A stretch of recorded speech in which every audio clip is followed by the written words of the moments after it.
Hi. Hello. Good afternoon, sir. Good afternoon.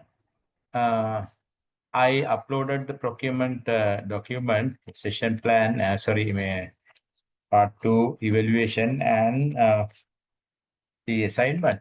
Can you see this? You can see the document? Hello? Yes, sir. It's Can see visible, both? sir. Okay, both documents. Tell me what time I can start, right? Okay, sir. Okay.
Hello, sir. Shall we start, sir?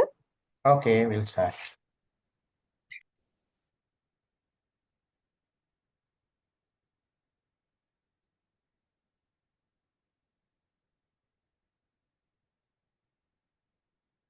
Hi. Good afternoon, everybody. Good afternoon, sir.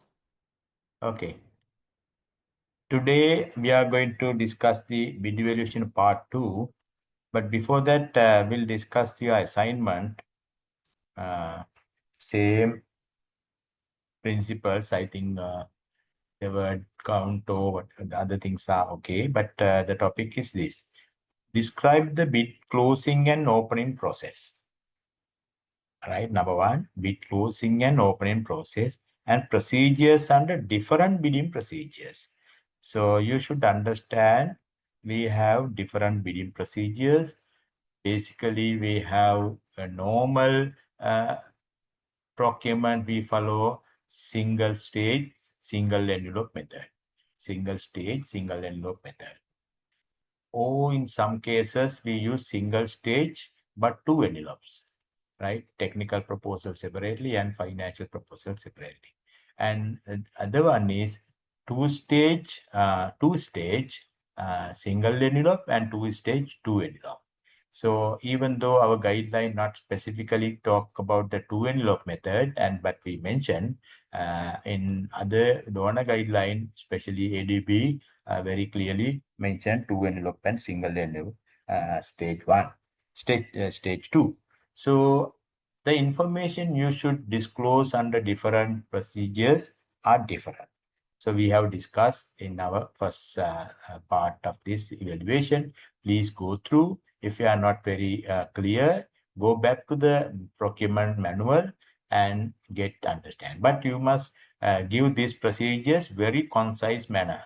Don't repeat the same thing we have written in the guideline. You should give your concept notes, right? Then what we ask is, what are the, or state the mandatory information? The guidelines say or manual says what are the minimum or mandatory information you should disclose under different procedures. Single stage, single envelope, single stage, two envelope, two stage, single envelope and two envelope, whatever you should know.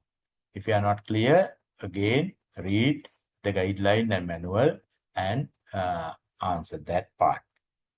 So to be disclosed to bidders pertaining to works, goods and non-consultancy procurement, because this is only works, goods and non-consulting services, not consulting services.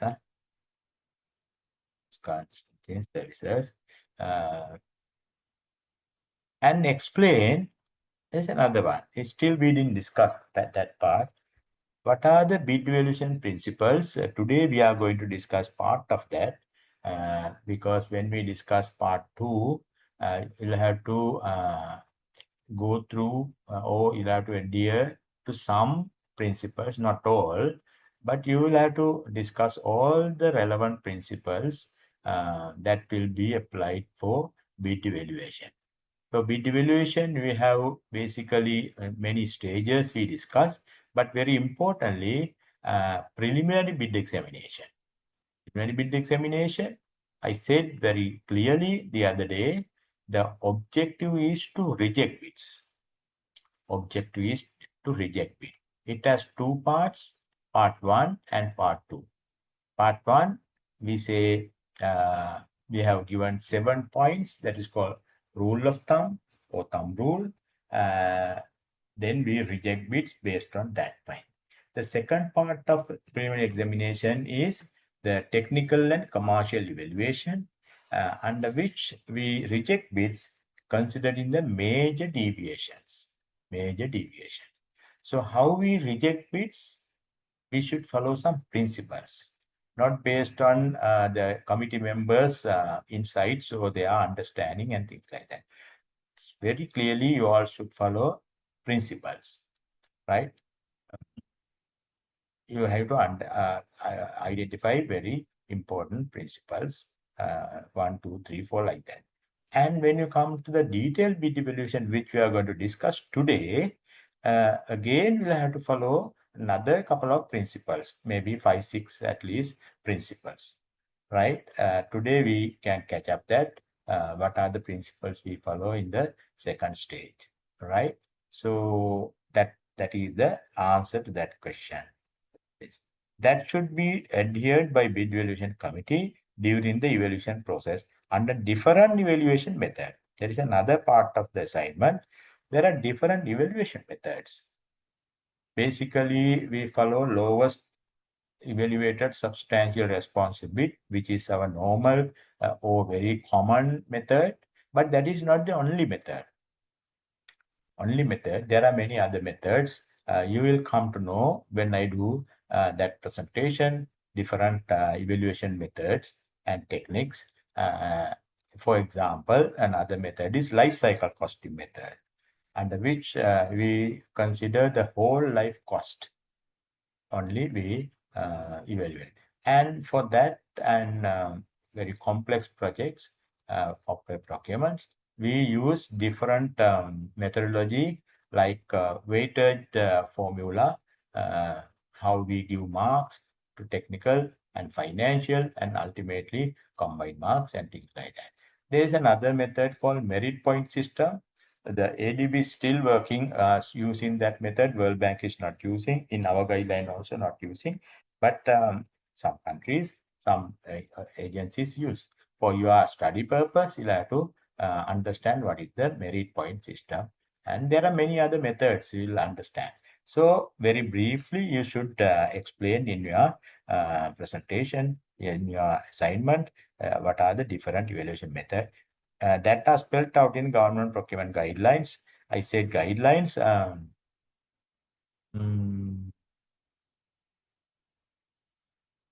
If we say guidelines, some will miss, right?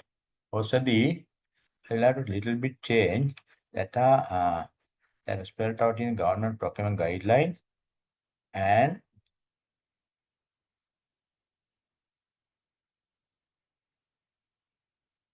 international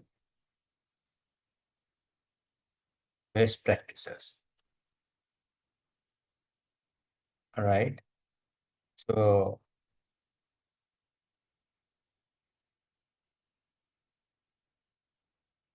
OCD,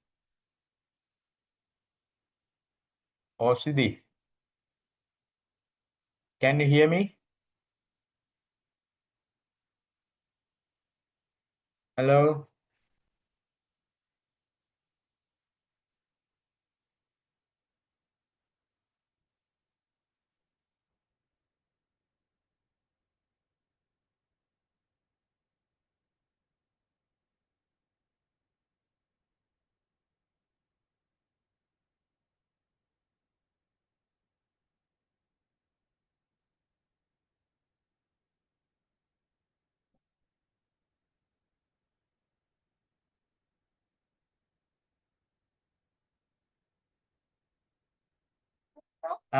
You are on the system, ne? You are you are leave. කමන්නේ මම මේ කතා කරගෙන ඉන්නේ assignment එක ගැන මම පොඩි වෙනසක් කරා මම ඒක ඕනනම් එවන්නම් නම් දැන් system එකේ තියෙනවා ඒක එකක් තමයි මේ non consultancy නෙමෙයි consulting procurement කියන වචනයයි අනිත් එක අන්තිම කෑල්ල වඩ මතක නැතුව ඇති government procurement guideline and international best practices කියලා anyway I can resend, you can resend to participants also, but I'll discuss it. I discuss with the participant, they know, right? Okay, thank you. Okay, don't worry. Okay. Now, everybody, this is your assignment for evaluation module. You can ask question if you don't understand anything.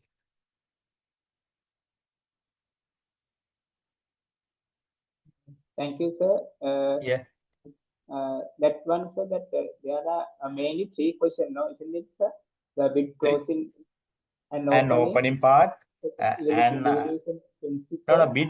When we say bid closing and opening, there are some procedures also, right? Yes, sir. Yeah, I mean, not only the information to be disclosed, that is one thing. How we close bids, how we open bids, the what do you call this? The step by step you should follow. What envelope to be opened first, and what how to close for the bid, things like that. Please don't forget that part also. And also the important thing is what are the mandatory information. That is one part, okay? The so second thing, yeah. That one we have to explain under the different bidding procedure, no, sir? Exactly. Different bidding procedure you will have to explain very briefly, not very lengthy answers, briefly, concise manner. And that is first part anyway. The second part, as you said, what are the evaluation principles, right? So better you can split that principle into 2 parts.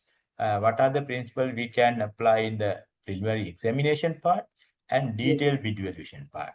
Okay. Okay. Okay. So third one we have to then sir, the different evaluation method also, no? So that Yeah. Then evaluation methods. Evaluation method, not only our guideline, because as I said, some will miss then, because for example, merit point system, we have not included, right? But for example, ADB is using, earlier World Bank also used, now World Bank has abandoned that. But many other institutions, international institutions, they use. But you are studying, no? Our Yes. discussion is not confined to our guidelines, right? So international best practice, you can explore and answer that question. Evaluation methods. Those are the parts. Okay. Thank you, sir. Okay. Basically, 3 parts, no?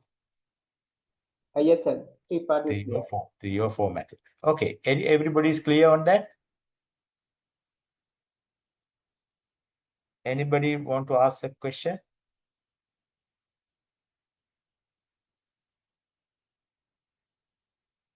Right.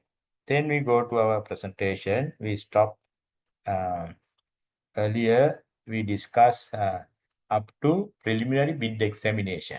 Can you remember? So again, if I give a recall,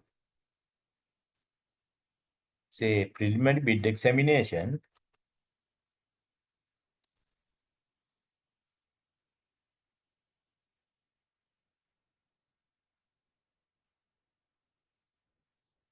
is done by the bid evaluation committee, right? Number 1. It has, I say, 2 parts.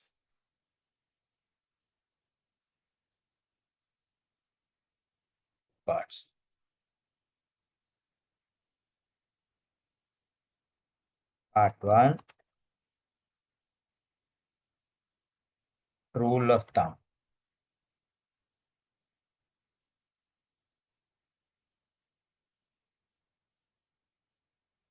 Right? You should understand what are the points we discussed. Part 2,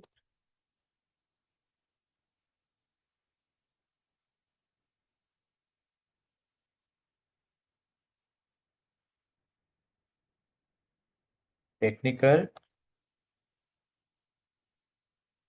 and commercial evaluation.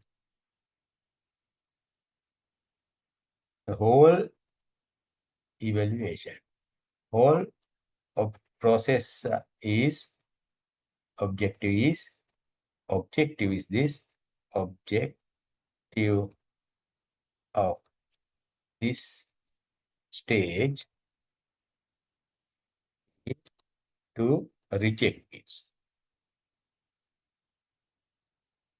right? Not accept it. How we reject part 1 bits, how we reject part 2 under separate technical major deviations and commercial major deviation, right? So basically based on major technical and commercial deviations, right? You must be very clear, right? So under which you'll have to use different how we reject bits. You have to follow some principles, right? So that is part preliminary examination. And when you come to detailed evaluation, we are going to discuss today. And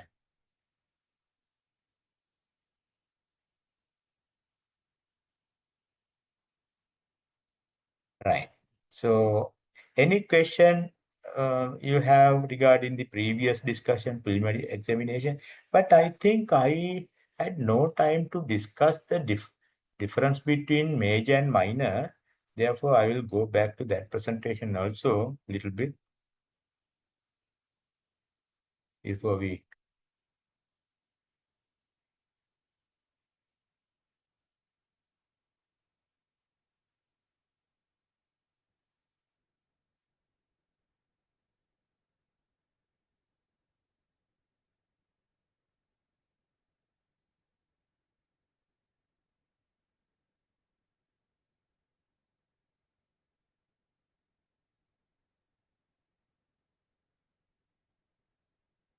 This is the part one. I said step one, not part one, step one. Rule of thumb. These are the 7 points, right? We discussed that. If the answer is negative to any of the above, the bid is rejected. So you may reject number of bids based on these 7 points. Actually, this is we have identified to give a easy access to committees rather than making a complex process. So because these are common mistakes many bidders do. For example, they don't submit bid form by an authorized party, and sometimes they are not eligible to submit the bid, and many instances they don't provide correct security, and bid is legally invalid due to some legal reasons. A bid is incomplete, bid is conditional, and required documents. I said earlier also, some documents we understand is mandatory at the opening. So you cannot ask them to submit later. So some documents are not that, they are historical documents, we can ask, there is no problem. But whatever it is, we discussed that answer to any of this is negative, they have to reject. That is part one or step one. Step two, determination of substantial responsiveness, right? The rest of the bid. Now, if you have 7 bids, 10 bids, if you reject five, don't look at that 5 again. That is already done, already rejected. But you have to keep a note in your evaluation report for the purpose. This bid was rejected due to this one. Only one reason I said. Don't give many reasons why we reject that. Only one reason. Because all 7 points say all are major deviations, not a minor deviation, right? For example, out of these 7 also we say bidder has submitted the bid security, but the name is not as given in the document. Instead of head of the department, bidder has given as the chairman, procurement committee or something like that. How you resolve that issue at this step? Anybody? Bidder has not submitted correctly the right to the head of the department. Instead, they have mentioned a different name. But how you resolve this? Hello? The question was not clear, sir. So can you? Okay, I said in the first part of the preliminary examination, we reject bids. One, there are 7 reasons I give. One is security. Bid security is there, but the security they have taken in favor of the chairman procurement committee or secretary to the ministry, whereas the bids have called from the department. How we resolve that bid? We reject that bid or something like that. So first we have to see what we disclose in the bidding document to address to whom we have to address. So Okay. under the instruction. So if the difference is, we have to see the legally ability to encash the bid security. Okay. Now, yes, we are correct. In new guideline, we have given explanation for that. You can check, right? Rather than rejecting that, you can check from the bank whether we can encash that security. Okay, right? If we can encash, because those are called formal deviation, or some deviation bidder has no proper idea to something may little bit confusion or something like that. So if it is okay, no problem, we need not to reject that bid, right? So even this 7 point, I say, you have to be very clear whether we should reject or we can accept, right? So that is okay.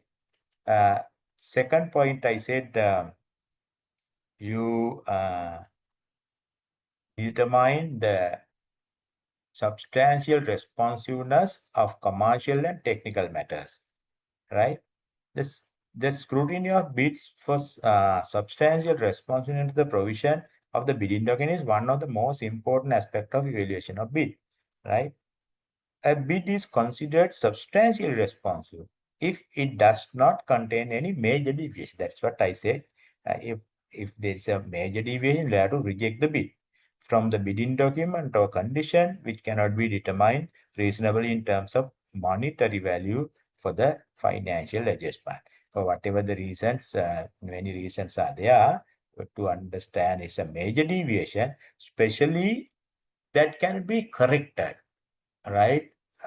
Or that cannot be given monetary value for that, because I said we have to compare apples and apples, not apples and oranges, right? In such a situation also, it may become a major deviation, right? So whatever it is, under commercial, we have given what are the commercial deviations here. Commercial requirement. Following are the factors that shall be considered at this stage to ascertain the substantial responsiveness of bid proposal for commercial requirement. All bid proposals shall be examined for substantial responsiveness to specific commercial requirement. Okay. The non-responsive proposal to any of the following are some of the situations where bid may be justifiable for rejection. Okay. What are the reasons we have given? Bid validity period is not in compliance. Bid validity period is 1 day short, 2 days short, right? It's a commercial aspect, not technical. Inability to meet the critical delivery schedule. We have given the delivery schedule, so critical period is given. Critical delivery schedule is not complied with. So, if you are given in the document, you have to treat accordingly. Inability for bidder, manufacturer, supplier, or both comply with minimum evaluation qualification criteria. So in the bidding document, we disclose what is the minimum evaluation and qualification criteria. If bidder is not met that, the commercial deviation. If it is a major one, I have to reject that. Inability to accept the price adjustment formula as specified in the, okay, there are some many, but some examples are given. Another one, a bid offering slightly different from what has been indicated in the bid invitation, unless it is later than an absolute cutoff date that is clearly stated as such as in the bidding document. Bid offering slightly different from what has been indicated in the invitation. That committee should decide whether it is a major or minor. A bid with fixed price, I say, bidder say, I need a price adjustment. That is a commercial deviation. Bid is requesting changes in coefficient of the price formula, so that is also a commercial deviation. A bid having minor deviation in payment terms, right? Say without putting minor, we say deviations in payment terms, right? It is, if it is minor, you can just forget about that, and not forget about that. You can consider as a minor deviation. Otherwise, it may be a major. After examination of responsiveness of bids proposal to commercial requirement, PCBC shall prepare a table of examination of substantial responsiveness of bids for commercial terms and conditions. So, under this stage, we can reject some bids due to major commercial deviation. But there may be minor commercial deviations. You should not reject them. But you have to note separately, some minor deviations are there. And minor deviation has two aspects, I said. Minor deviation has two aspects. One is, I'll go back to that.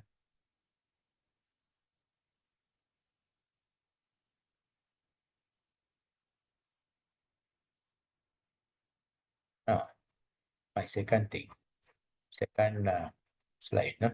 This one.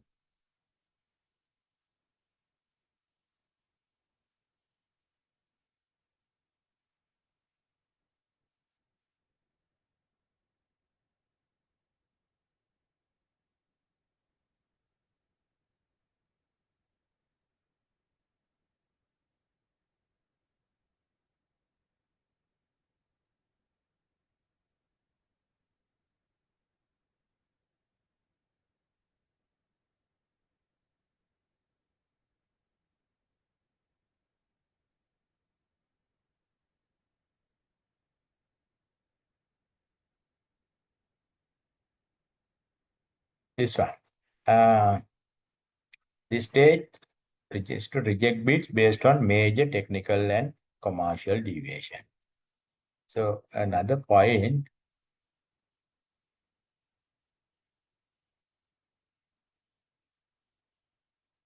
bids with minor deviations.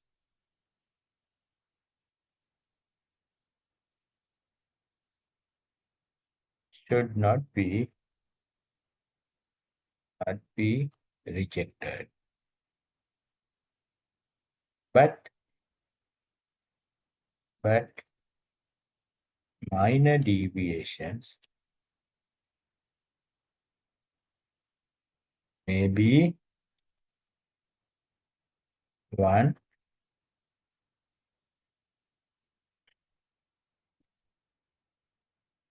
it has a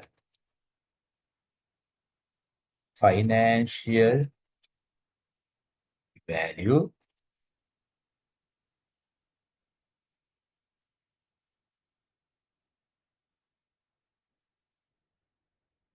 which can be ascertained. So what we have to do in the detailed analysis, detailed evaluation, load in the detailed evaluation.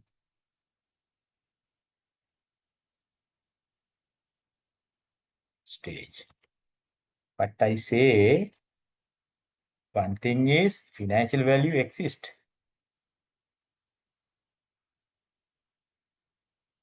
Which can be ascertained. Yeah? Then no problem, you can accept and you can at this stage we don't reject, but you keep a note at the detailed evaluation you have to put a additional cost for him or a loading for him because we are comparing apples with apples.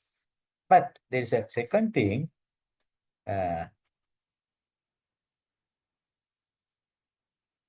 Financial value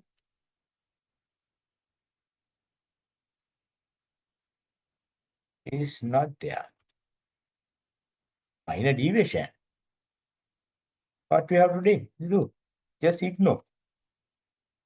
Ignore such deviation. If there's no financial value, we can just ignore. Right? For example, we say bidder shall seal the bid. Right? Bidder shall seal the bid. But bidder has not sealed. What should we do?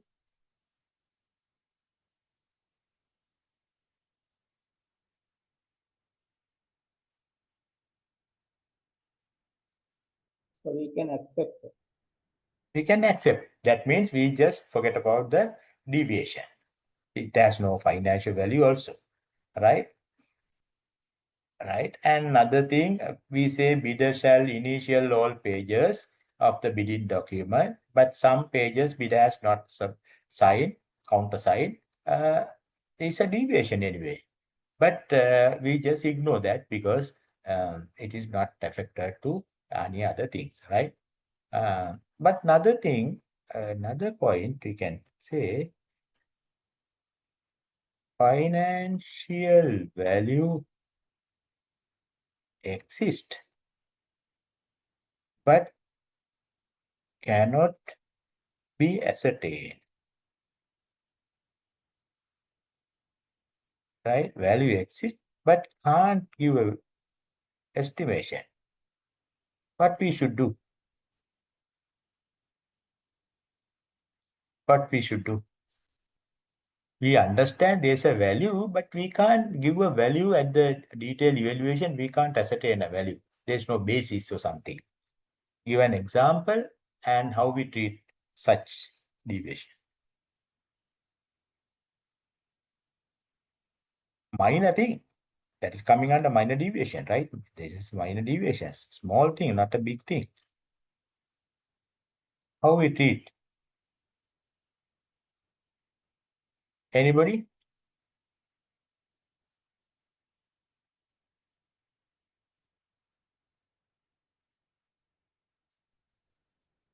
You understand that question? Can we put an estimated value? No, we can't give an estimated value also. So, for example, I said earlier also we said that is a major deviation. So, bidder, we say fixed price. But bidder asks, if the cement price goes up only, I need the price escalation. It's a big contract sometimes. It's a big contract, and cement may be a very small portion of the BOQ and maybe very small percentage. But perhaps cement price may not definitely go up, sometimes go down or does not change. But how we treat this example? Is a minor deviation or major deviation?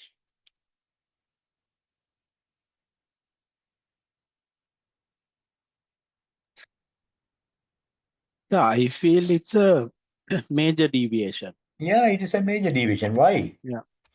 Because Why? you can't give a what do you call uh, how to say, like a some dependent kind of a number without giving an exact amount. Exactly. That is, we cannot give a value for that. We don't know whether cement price will go by 10 rupees or 50 rupees or 100 rupees or 1000 rupees, right? So then how we ascertain that to compare apples and apples? If we accept this, if there's a price change, we'll have to pay for him, no? Then the fundamental thing evaluation, if we accept this, what should be the cost of the employer or purchaser? Here we cannot give a exact value because we don't know how it will increase or decrease, especially increasing.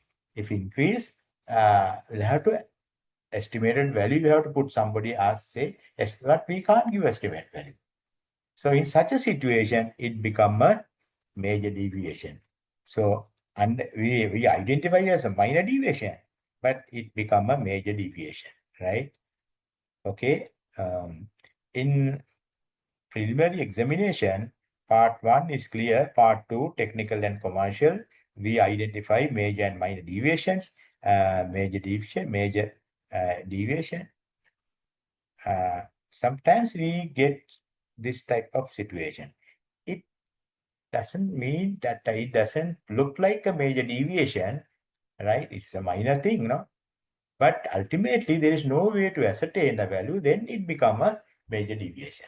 It's a very rare situation. Anyway, in a nutshell, at the end of the preliminary examination, we reject number of bids because there are major deviations or minor deviation which has value, but we can't give a value, right? Something like that. So don't worry about that and put a note in your evaluation report. These are the bids we rejected, because bidder will ask why my bid was rejected. So you should be very clearly give him your bid was rejected because of this. You see that this particular bidder may be the lowest bidder, but due to this cement case, we had to reject it. You see, can't help because that is procurement. I said procurement, we cannot allow bidders to do gambling, gambling or wait and see policy. All bidders should be given an equal opportunity and fair treatment to win the contract. So therefore, if somebody puts some condition like this in a vague way, and if it is accepted by ignoring this, if price goes up, we'll have to pay, no? So that is a problem. So we can't do that. So ultimately, what I want to say is, earlier I discussed the preliminary examination. I said, keep in mind, we have rejected bids. So what I want to say is, detail, sorry. So one clarification, sir, regarding that price loading. So when the financial value is there, so what is the base we can take for the loading for that previous slide? Yes, loading, I will discuss in under bid valuation principles. There are three bases, right? One is if we can ascertain the average price of other bidders. Supposing that component is bid by other people, some bidders high price, some people low price, we can add the average price. That is one.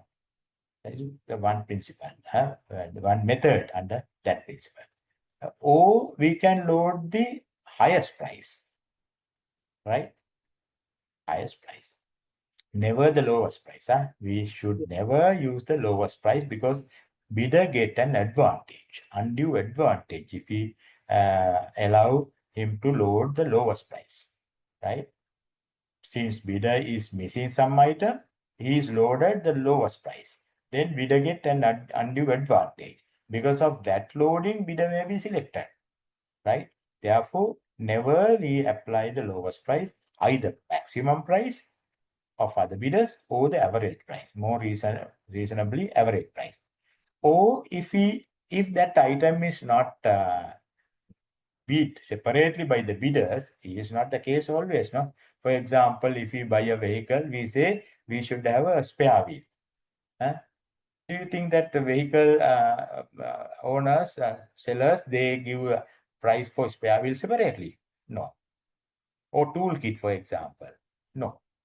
We say we need toolkit and bidder has not given toolkit. So what is the price we can load? Whereas the other bidders have not given prices. Maximum price or average price, we can't. What is the methodology then? So market price, sir? So, Yeah, market price. Say a spare wheel market price for assume 50,000 rupees. It is a market price. For example, original Japanese or whatever international branded tire, say assume 50,000 is the market price. That's all, or we have to add something more. so Something when we more. look, so when we look in the market price, we have to take the evidence from the other because of the market price may be different, sir. When we load in the amount, some bidder, if the bidder is clarified, so why he rejected? So we are telling his bid price is higher because of our loading. So at the situation, what we can do, sir? Yeah. Market price may be sometimes 60,000, sometimes 80,000, sometimes 40,000. But supposing we expect reasonable good quality tire is 50,000. Some tires are there very expensive, but we don't expect bidders to provide vehicle with that tire, Pirelli or something like that. They're very expensive tires, but we don't expect. But reasonable high quality tire, say 50,000. My point is not that you can get 50,000 plus something. That means plus 25% of that. 50,000 plus 25% of that. Why? Because you'll have to do another procurement to purchase that tire, spare wheel, right? If you purchase that vehicle from that bidder without the spare wheel, we can't use the vehicle without a spare wheel. Then we have to purchase a spare wheel by following the stopping procedure or whatever.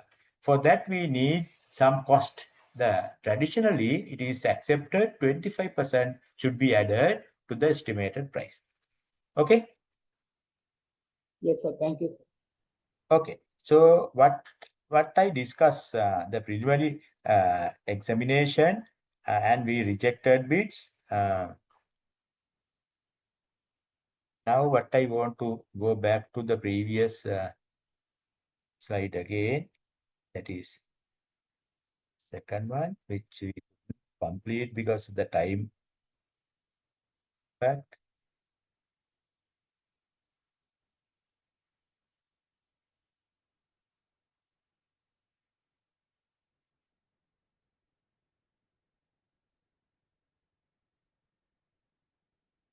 Okay, say deviation.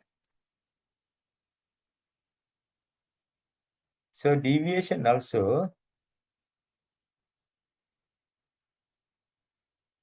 I said commercial. Okay, now the technical part, substantial response to the technical requirement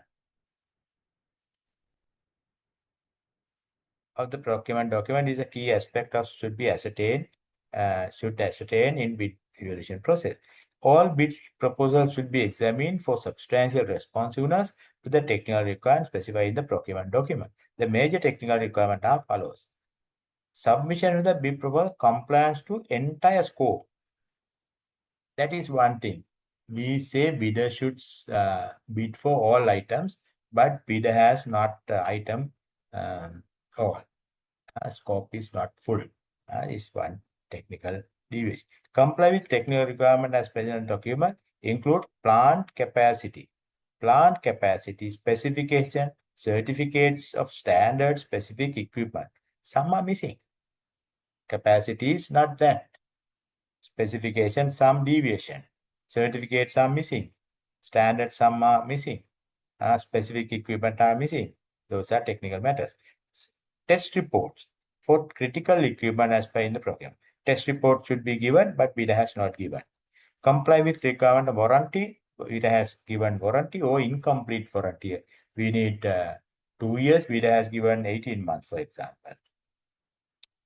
Another one, a bid which meet all performance criteria of the plant, but not dimensional provisions, which do not affect performance. I think I gave an example. Sometimes we put, because our specification are twofold, two types. One is performance specification, right? For example, if you want to buy a photocopier, we say this machine should produce at least 100 pages per minute, something like that. This equipment should produce this number of tons an hour, something like that. That is performance. The other one is technical parameters. We specify the machine dimension and various technical things. So whatever it is, some performance are but not meet the performance criteria they provide. They provide the performance, but not the technical part. How we treat that, it's another thing. In such a situation, we'll have to take a decision. If the performance is done, we don't worry about how is the machine, technical part sometimes.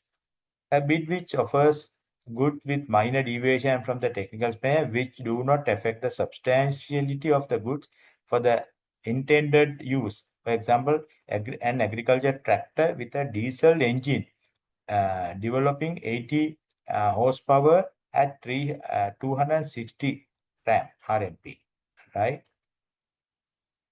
In response to bid specification for agriculture factor developing 80 HP and 3,000.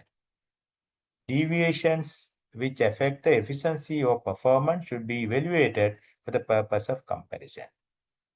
So there are instances like this because evaluation is not easy if you don't go into these mysterious things, right, correctly. So those are examples. The early example I said, bid is omitted minor attachment component like toolkits of a vehicle. Oh, toolkit, I say another one. Toolkit, spare wheel is missing in a vehicle. In judging the above deviation, some can be categorized as trivial. That means small, sorry, big.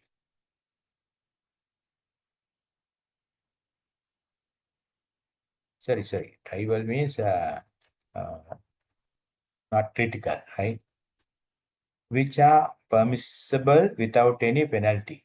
As in the most of this example, and others where deviation fall within the range of acceptable parameters, but which have the quantified in monetary terms during detailed evaluation, which have to be quantified.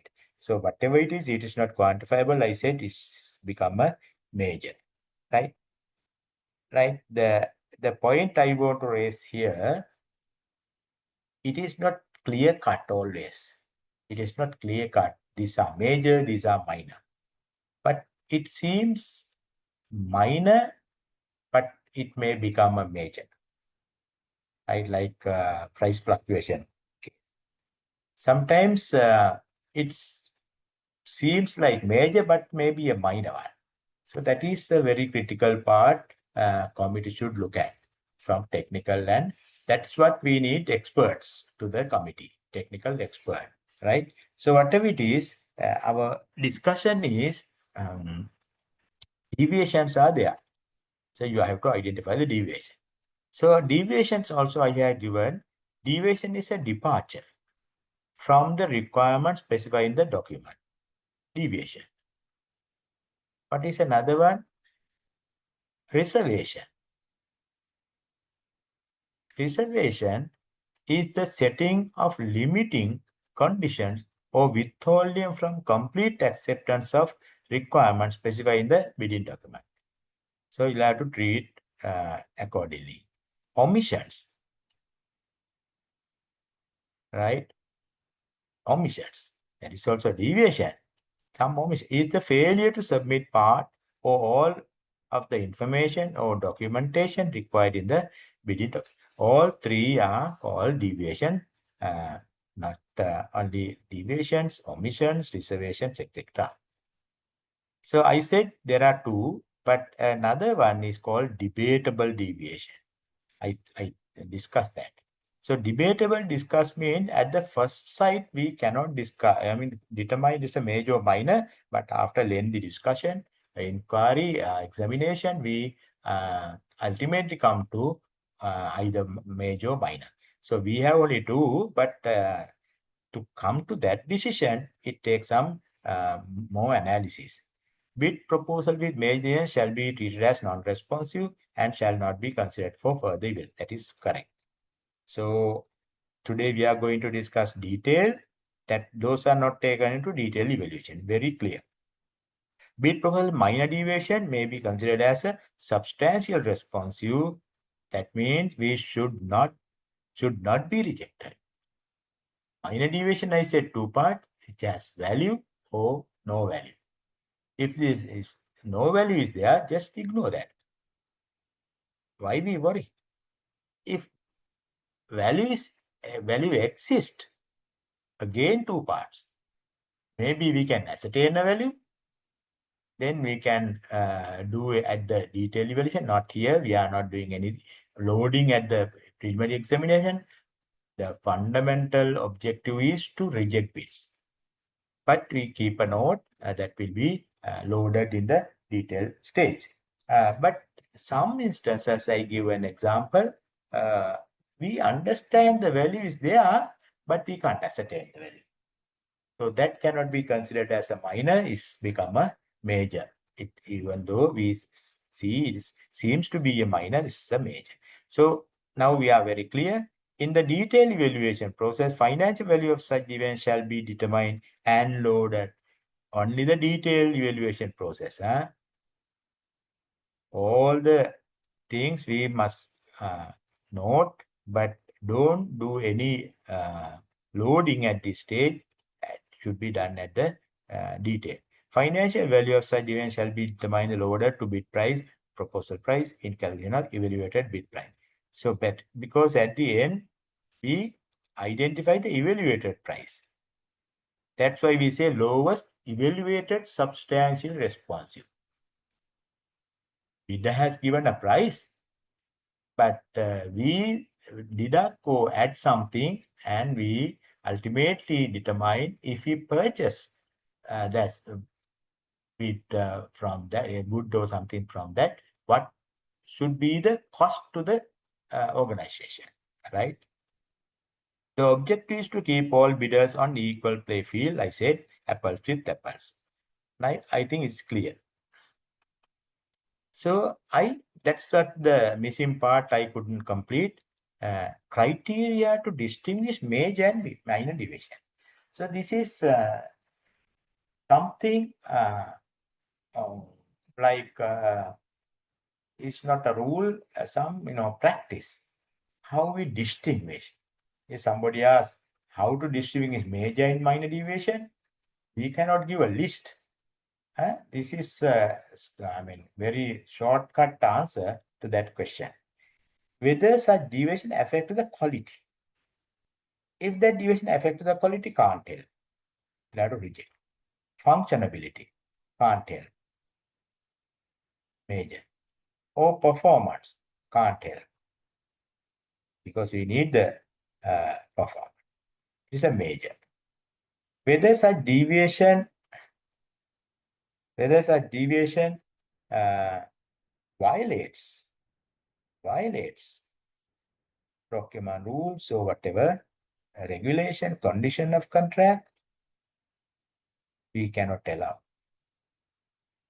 To understand very carefully, very intelligently, what kind of deviation is this?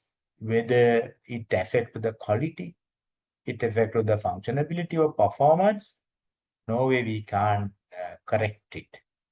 We have to reject that, right? The deviation violates our rights or conditions or rules, procurement guideline, can't help. We cannot consider that such bits. Whether deviation gives an advantage, that is a very, very important thing. Gives an advantage to one bidder or disadvantage to another bidder.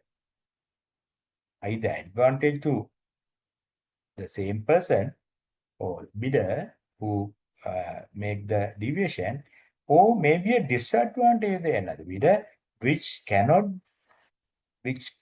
be financial assessed. That is important. If it is financial assessed, no problem.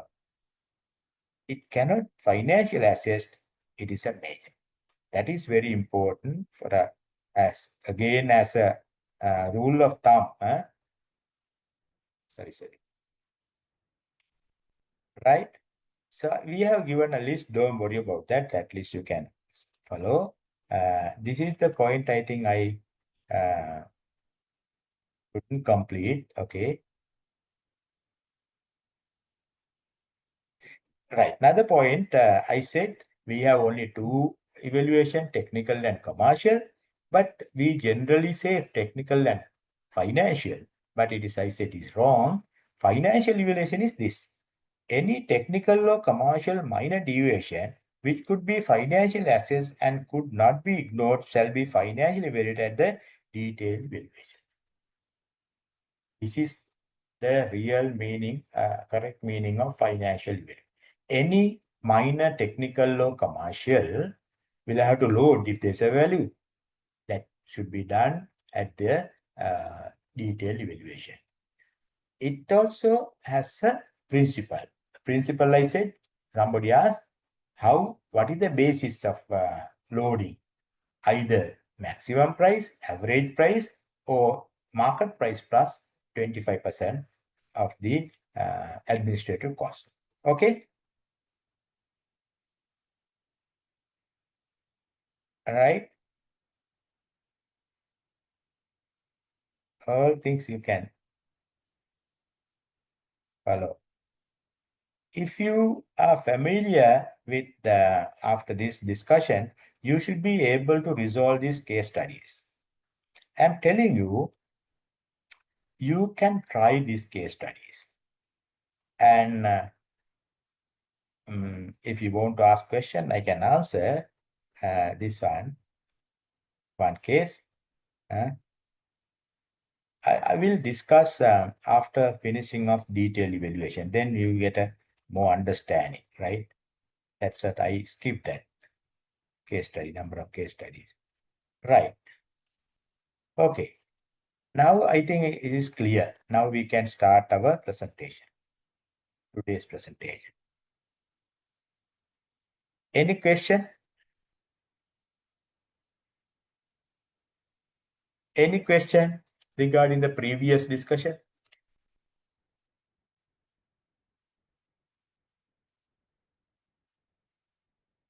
Everybody is clear or confused? Sir, excuse me. Yeah. Sir, in a bidding document, if we forgot to put the total price in the bid submission form or letter of bid, is that will be a reason for reject us or? No. I said earlier also that example, like same example I took. Since we have a price schedule or BOQ, what we do after arithmetic errors, we'll have to whatever the bidder mentioned in the bid form of bid, the corrected bid price should be transferred from BOQ or price schedule to the form of bid. On that principle, on that acceptance, we can consider that is not a major deviation. Okay. Okay, sir. First, I have one experience from Actually, if you come to know this principle correctly, you yourself understand how many mistakes you have done during your evaluation, right? How many mistakes we have done. That is the important thing. So that's why I'm telling you, this is a very important area of this module, how to do a correct evaluation and how to reject bids and how to do detailed evaluation, etc., etc. So any other person to ask question regarding the previous part? Sir. Yeah. So now bid evaluation committee and the technical evaluation committee, are these like two different committees or it's the same committee? No. Same committee. We changed the name now. Yesterday also Okay. I discussed. Instead of TC, now we say BC. That's same. Okay. So it's a responsibility of the BEC to evaluate the responsiveness of the bids, is it?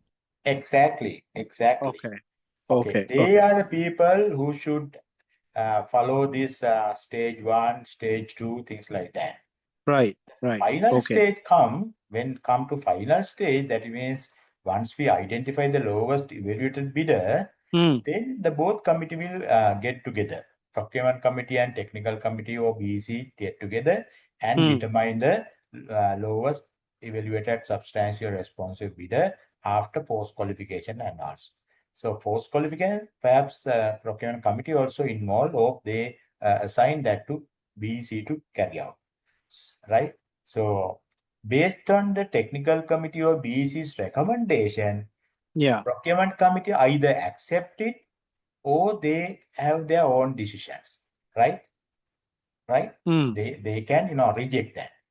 But the authority should take 3 decisions. I said, if procurement committee decision and TEC are big difference, what they can do is ask both committees and do a joint evaluation, right? Why you accept, why you reject, and things like that. If you can come to a conclusion, that's fine.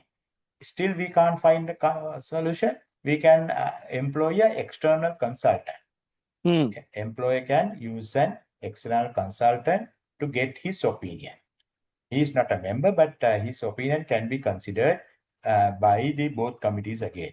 Now, if they can come to a consensus, that's fine. right? Even after that cannot be considered, then committee, the procurement, the authority can appoint another technical committee also in such a situation. Sometimes. Okay. Okay.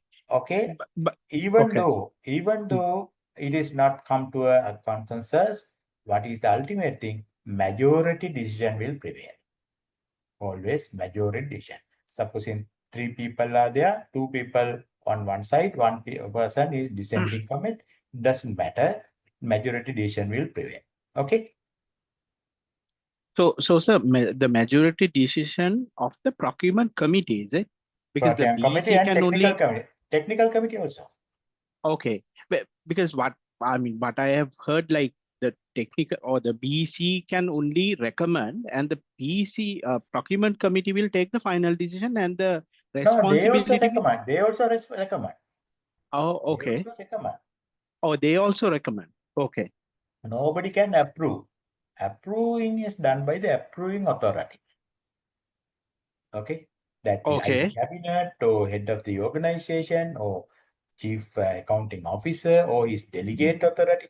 But beauty is he's also there in the committee. Head of the department, perhaps sitting as a chairman of the procurement committee. But it is a different issue. Even though chairman, head of the department or secretary is sitting as the member chairperson, they can't approve. Committee can't approve. That should go to the chief accounting officer for the approval. You understand that? What they do Yes. is the determination. Either committee cannot approve. Okay? Okay. Okay. Okay. Right. Clear, sir. Clear. Okay. Thank you. Now Sir, we'll one start our detailed evaluation. Now we come to some sort of one clarification. refreshing our minds. Right. Detailed evaluation means substantial responsive lowest evaluated proposal may or may not necessarily be the lowest price quoted in the proposal. You all should understand that. Lowest substantially responsive, lowest quoted bidder is the thing we want to check. But normally or most frequently, lowest bidder is not the substantial responsive bidder. When we open the bids, we understand one bidder is the lowest, but he will not be selected always. In many occasions, he will be rejected due to preliminary examination, no detail, preliminary exam stage 1 and stage 2, or step 1 and step 2 rejected. So that is a common thing. In order to determine the accurately the substantial responsiveness lowest evaluated proposal, PC and BC must follow logical sequences.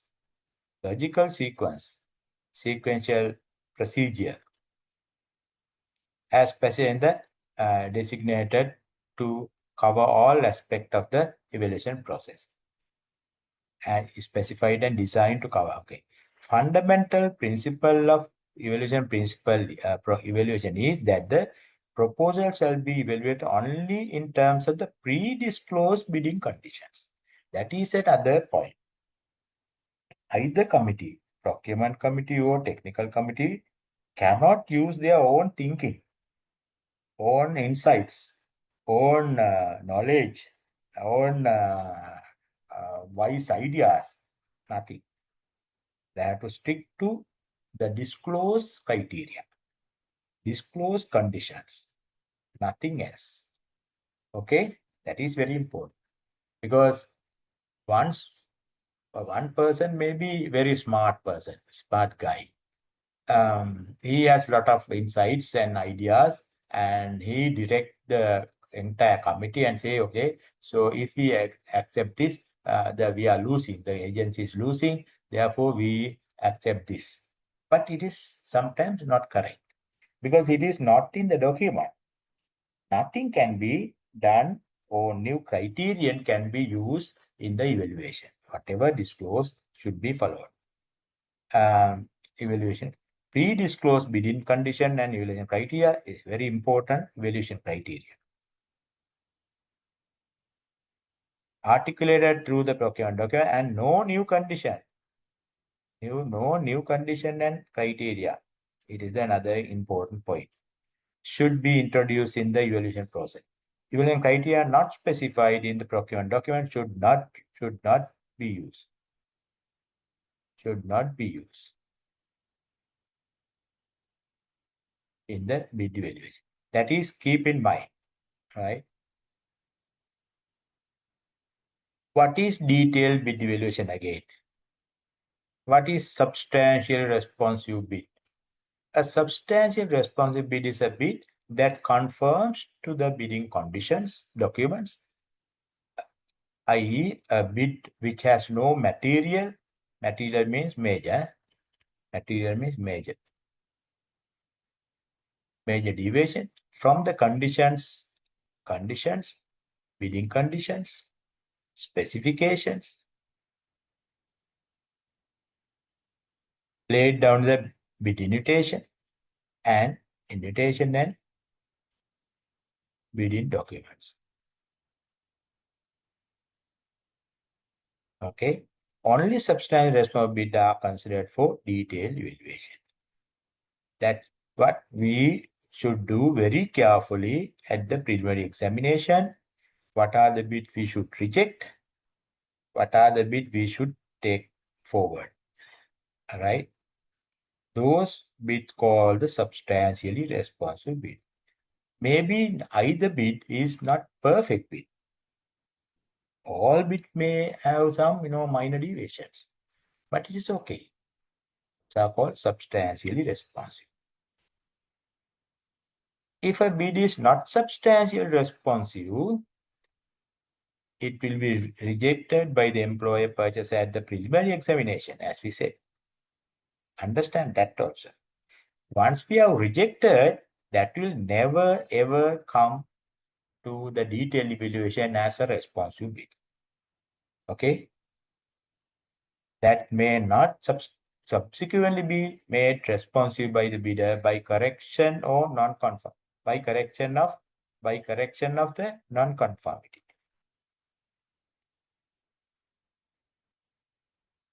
Right? That means if we have rejected a bid as due to a major reason, that is the end of the bid. That will never ever allow bidder to correct. For example, whatever the technical matters or commercial matters we identified as major cannot be corrected. But minor matters, yes. That is the tricky point of evaluation. The evaluation must be strictly consistent with the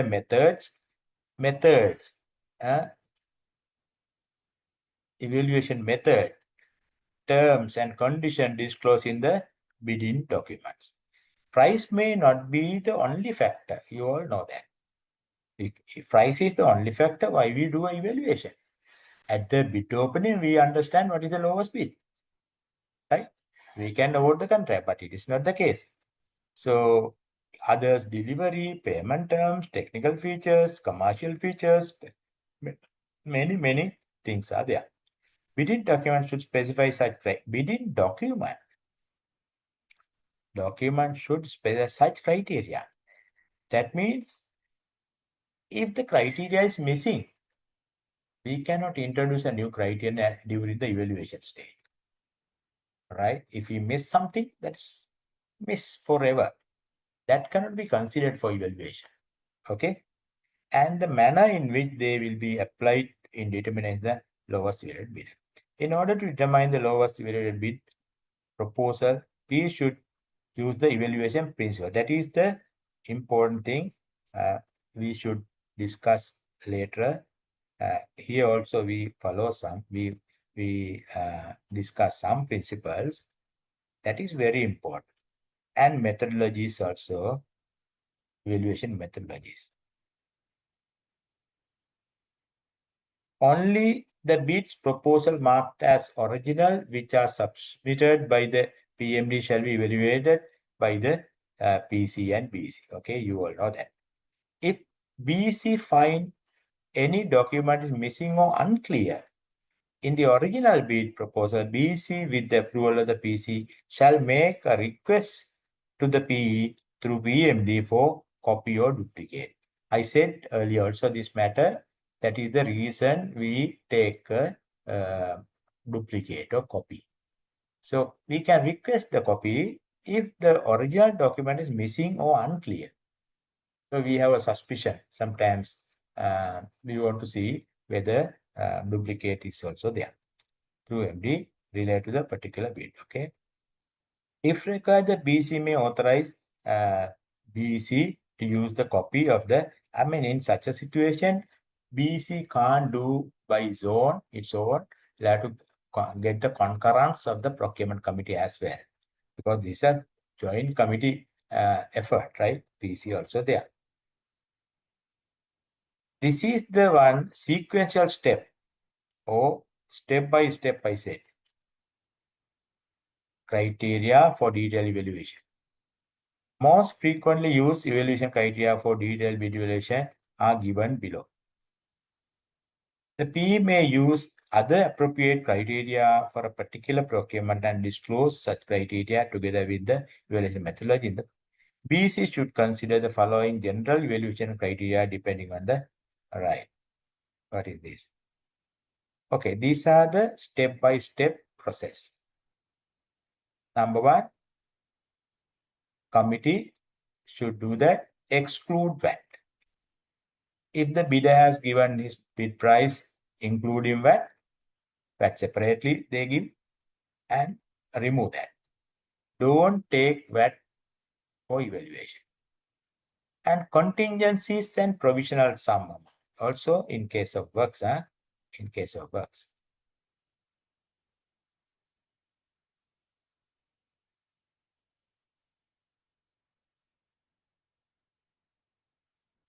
However, all other taxes and taxes are part of the cost of the bid, and such taxes should be added to the bid if given separately. For example, NBT, use principle. Yeah, as I have mentioned the principle also. So how we consider tax, all right, and how to remove VAT and things like it is given in principle 2. Correction of undetected arithmetic errors. So that is the second step you have to do. Follow the principle 3. So that's why I said you have to follow number of principles during the detailed evaluation, and preliminary examination also some principles are there, but we have not labeled that that way. But after understanding of all common principles, you can apply accordingly. So third point is application of applicable discounts. Applicable discount is discussed under principle 4. All discounts we can't accept. Principle is there, right? Adjustment to bid proposal price, minor omission. That's what somebody asked. What is how to adjust? What is the price we take? Maximum price, minimum price, average price, things like that. It is spelled out in principle 5. Adjustment for acceptable deviation, that could be financial quantifiable. For example, adjustment for delivery period, adjustment for inland transportation is another principle. Operational cost, life cycle cost, those are different criteria and methods. Conversion to common currency is another principle. Ultimately, whatever the currency they have given in different currencies, bidder can give. No? But ultimately, we have to convert to Sri Lankan currency, following the principle, right? Treatment for unrealistic bid. So once we have done, still we have to do something. Bid price is, total bid price is the lowest, but still we can understand there are some unrealistic or unbalanced bids. For example, front-end loading issue. Bidder has given front item high price, finishing items low price, total bid price is low. If we accept without considering this matter, sometimes bidder will do the early items and stop the contract. So we are losing money. So that is also there. If we have requested after sales service also, spare parts and services, we have to follow a principle and how we add that cost to the bid price. So there are a number of, I have not given all, but this is generally the sequential order, right? After that, reassess the ranking. Once we do this, after arithmetic errors, discounting, and missing items, things like that, the original rank, say rank 1, may be the rank 5, rank 4 may be rank 1. That change, right? So again, we have to see any unbalanced, unrealistic and unbalanced two things. Unbalanced is the front-end loading, for example.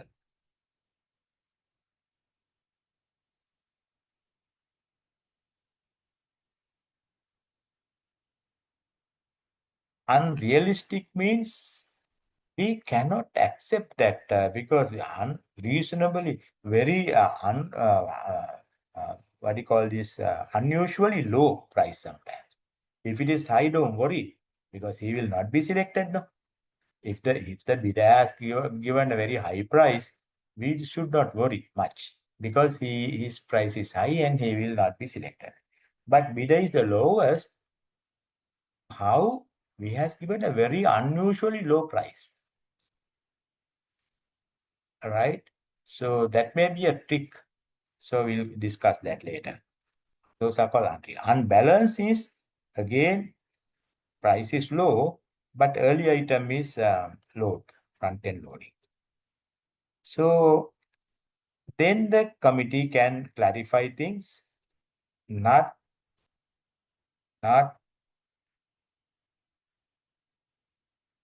what do you call this, negotiating, negotiations, right? If they want to negotiate, that is a different thing. Negotiations are not allowed. Clarification is okay. BEC can clarify things. Then identify the lower bid. And another thing, alternative bid also another principle. Check the number, principle is there. How we treat the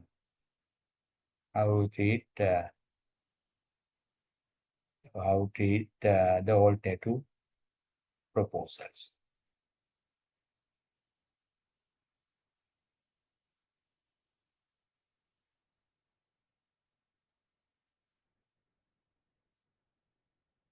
Finally, you can determine the lowest evaluated substantially responsive bid. All right. Now it is very clear.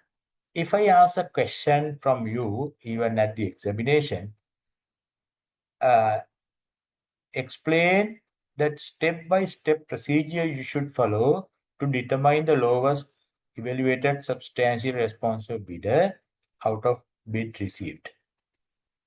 So after bid opening, you'll have to explain the preliminary examination, stage 1, step 1, step 2, detailed evaluation, how we reject bids,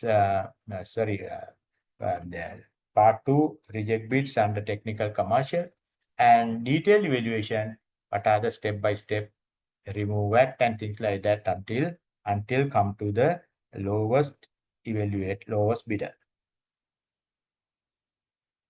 Right? Then consider alternative also in some case, but ultimately this is the one, lowest evaluated substantially responsive bidder is the ultimate result.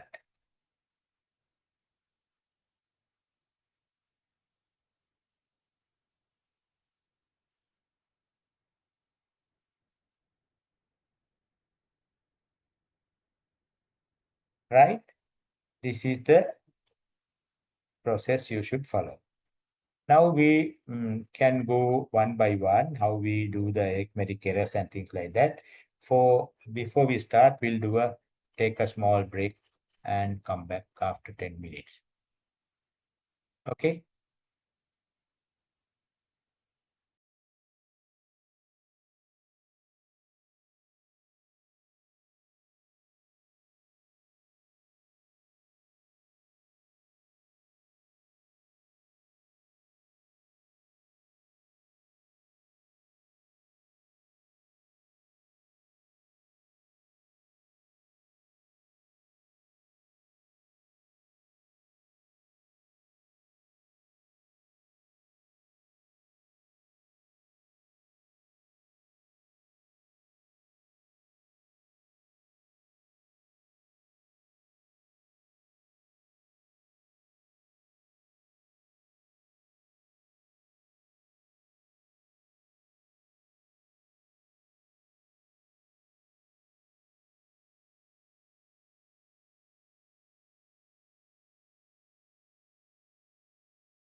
Okay.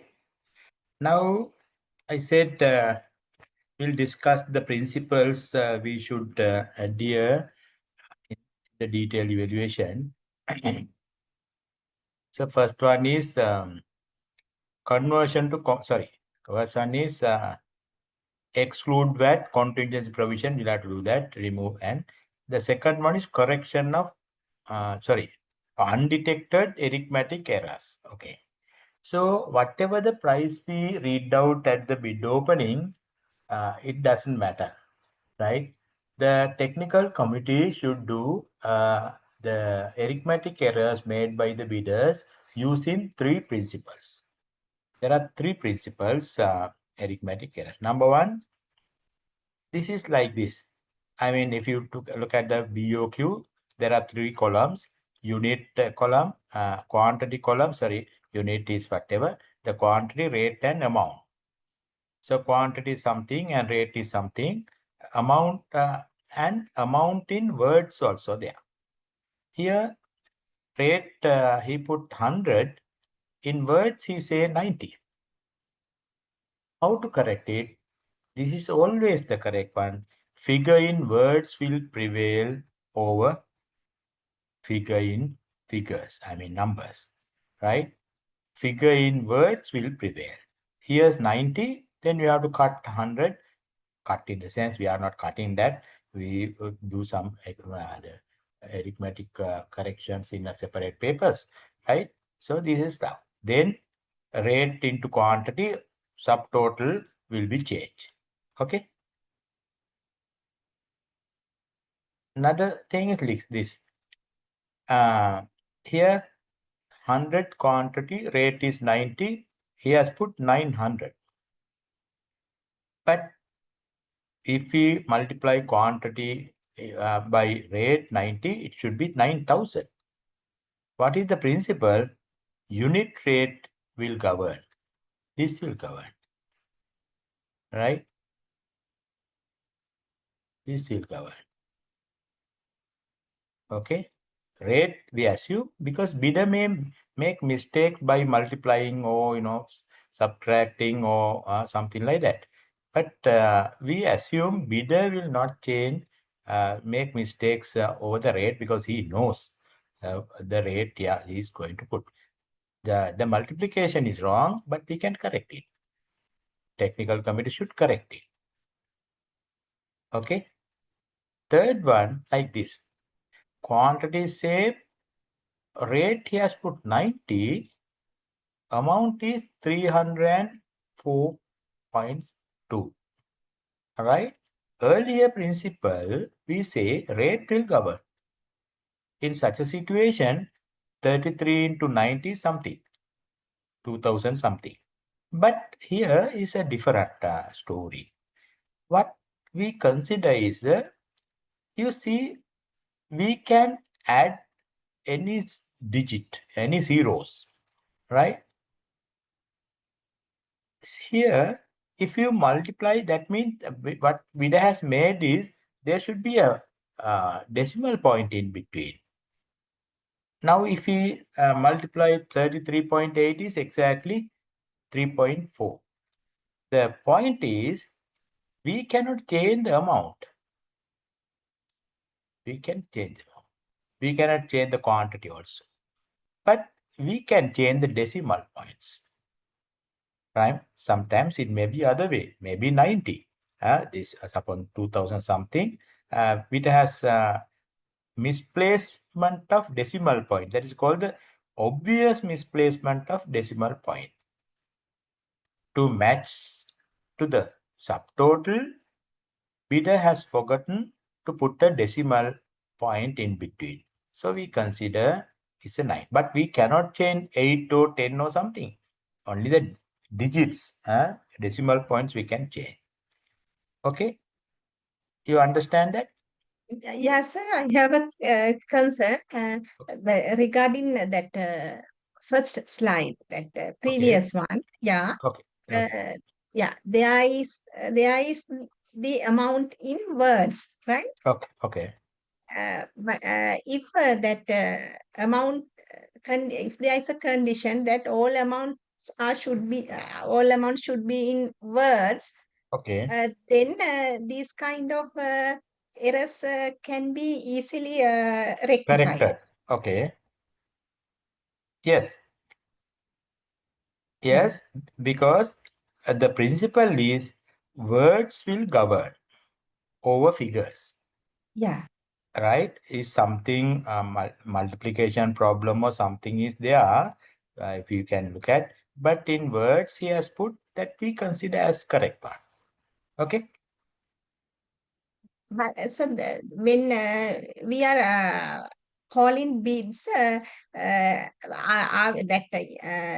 PE is PE given format? Yeah, we are giving format now. We give the quantity rate, quantity column we give. The rate column will put by the bidder and the subtotal column also filled by the column. This column also fill, these three columns are filled by the bidder. We give unit and quantity. Okay. We say, for example, 1000 quantity, 1000 square feet, for example. Bidder put the rate and subtotal also will put, and rate in words here. Rate he put 90, but wrongly he has put 100. So we can consider it is not 100, it is 90 because rate will govern, right? Unit rate, rate will govern. Here the words will govern. Words will. Words will govern. Okay. Why is that word is governed, that concept not applicable for all? Not all, only when we do the arithmetic errors. No, not so that way. If we take these three slides, Okay. can't we say that words will govern for all three slides? No, that is the thing. Quantity into rate and subtotal is there. Maybe some different figure is here, right? So that is different figure. Maybe maybe he has considered 90 as correct or 100, something like that, right? But here he deliberately put 100 in the rate column, which he should fill, but in the rate in words, he put 90. I mean, we cannot change two items, two variables. We consider only one variable at a time. So rate will govern, in words will govern the rate, right? Whatever the words is considered as the correct one. Accordingly, we change the rate. The second one is we are not going to change the rate. Rate is okay, but subtotal we change. Here the rate will govern, unit rate, right? At a time, only one variable. Got this? Yes, sir. Okay, don't worry about that. I mean, if there are discrepancies in words, number one, words and rate column. What we consider a rate is correct. Then we change his rate. Even though bidder normally don't make mistakes on rates, but words will govern over the figure he has put here, right? It cannot be changed, no? I mean, normally if you write something in words, that is the correct one. The figure maybe we put wrong decimal points, when we the people read out the figures in the news and other discussion, they always make mistakes. To millions, they say billions, so billions to millions, and a lot of problems. But if it is in word, nobody will change, right? They can read the word statement. Okay, whatever it is, don't get confused. There are three principles. Don't forget about. Number one, if there's a discrepancy, that is the point. It's a discrepancy rate in word or in words and figure, we consider rate. Sorry, the word is covered, right? Second thing is discrepancy between the rate and sub line item total. In such a situation, we consider rate is correct and change the line item total. Only one variable at a time, not otherwise that you can't, as you ask, that there is no ending, right? All three we can't consider. This is obvious misplacement of decimal point, because to match to subtotal it and the quantity, it should not be 90, it should be 9, because he has forgotten to put a decimal point between 9 and the 0. That which is acceptable. That is called obvious misplacement of decimal place. Okay. So after that, after this arithmetic errors, we'll have to correct this bid price following these three principles. Whatever disclosed at the bid opening, it doesn't matter. This is the corrected bid price. After correction of bid price, what we have to do? The agency should send a letter to the bidder. Can you remember? Mr. Bidder, your corrected bid price is not 50 million. Your corrected bid price is 45 million. Okay? After arithmetic errors. What should the bidder do? Bidder say, no, I don't agree with this and I will not continue my bid. Can he say that?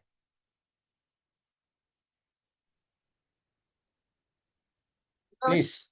No, No. he should. He can say that, but what we do is we will punish him by forfeiting his bid security. That is the reason we get, one of the reasons we get a bid security from the bidder. After doing the arithmetic errors, if it is high, doesn't matter. If it is low, sometimes bidder is reluctant to accept that, right? By mistake, he has put a wrong figure. After correction, that is maybe he is losing money. He is not getting profit, planned profit. So, but bidder can't disagree, he has to agree. So if he disagree, what we can do is we'll have to punish him by forfeiting the bid security and reject him at that point.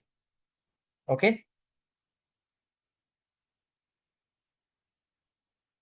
The second point we should do is deliver discount factor.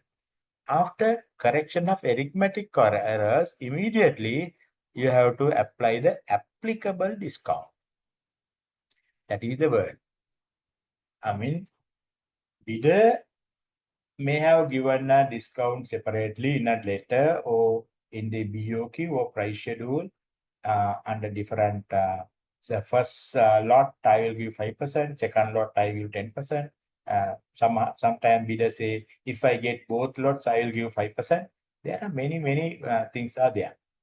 But principle is, one, discount should be unconditional. Bidder can put any condition, no harm. But that is not considered for evaluation. If the bidder is given a conditional discount, that discount shall not be considered for evaluation. Right? Second point, bidder has given a discount, but it was not disclosed at the bid opening. That's why we say you must be very careful to disclose the mandatory information at the bid opening. Your assignment is also there. What are the mandatory information? One is the discount. If the bidder has given a separate discount, that should be read out. By oversight, it was not read out. What will be the implication? That is the problem of the opening committee. What will be the problem? Issue. Bidder has given 10% discount. The opening committee didn't see and not disclose. What will happen? Anybody can answer that?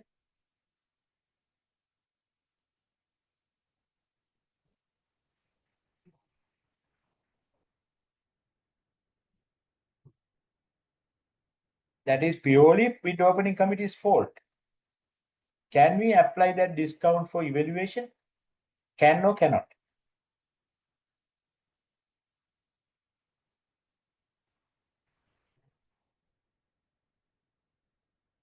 Nobody is answering.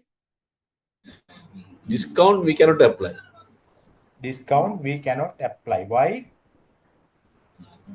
The thing is that practically we are asking that best offers for them. We are not asking a discount. It's the unethical, I think. We cannot ask. No. My question is, bidder has very correctly given a discount in his bid, with his bid, say 5% or 10%. I mean, by oversight, by mistake, the opening committee didn't see that. Right? That was not disclosed and recorded at the bid opening minute. My question is, can that discount be applied for evaluation at the detailed evaluation? Can or cannot? Cannot. Why? The thing is that initially we asked from that bidders the price. We are not asking a discount. No. That is not the answer. That is not the answer. Bidder give the price. The BC can sometimes BC manipulate the documents. Yes, BC or anybody can manipulate. They can later on add something to bidder's price to favor him. Right? Therefore, even if the bidder has given a discount, which was not disclosed at the opening, that cannot be considered for evaluation. That is the principle. That's why we ask bidder to come and observe. Right? Bidder should have been raised that point at the opening. But after opening is done and bid was closed, nobody can take that discount into consideration until the last point. That means supposing he is selected. Supposing he is selected. Are we going to deduct his discount or not?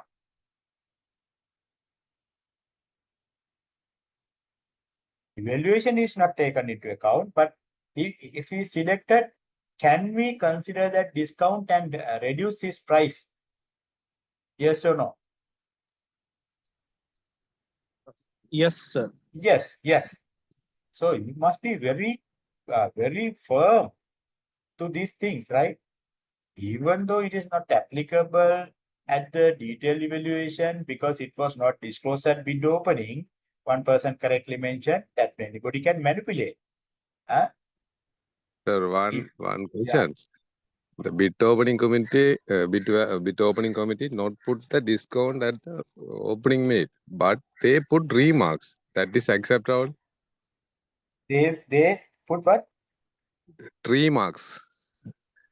The discounted column they not mentioned, but in a second or third page, they put remark. The bidder A discounted offer 10% discount. No. That is not the way. Bid opening committee should prepare a bid opening minute, no? Sir, the NBA and the National Procurement Commission bid opening minute follow the bid opening document, the committee, but they put at that column, they put another remarks. Remarks? Yes, sir. Yeah. If it is put in the remark column and signed by the bidders and the opening committee, that means they are officially disclosed that. Right? Yeah, okay, sir. Okay, thank you, sir. Right. Okay, thank you. Otherwise, it cannot be considered. But yes, sir. Attendance column. Yeah. So they also sign, no? Bidders also sign. Yeah. So Oh, there sir. is the evidence is there. So my point is, even if it is not disclosed at the bid opening and not considered for evaluation detail, but suppose that bidder is selected.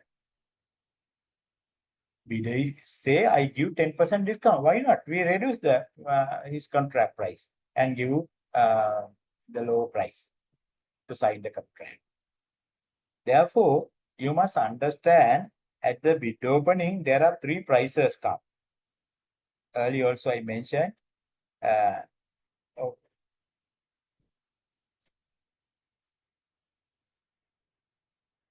At the bid opening, 1 price. Bid opening.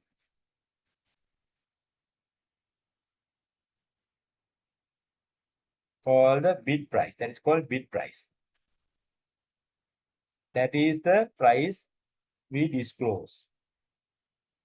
Right or wrong? That may be wrong. At the bid opening. Disclose at the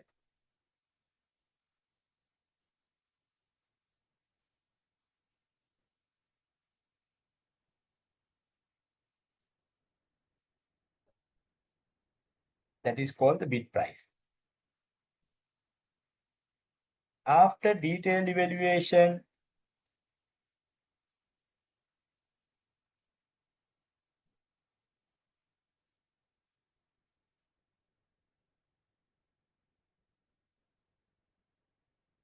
what we do, I said we do many things. We add something to missing items. For example, the spare wheel is missing.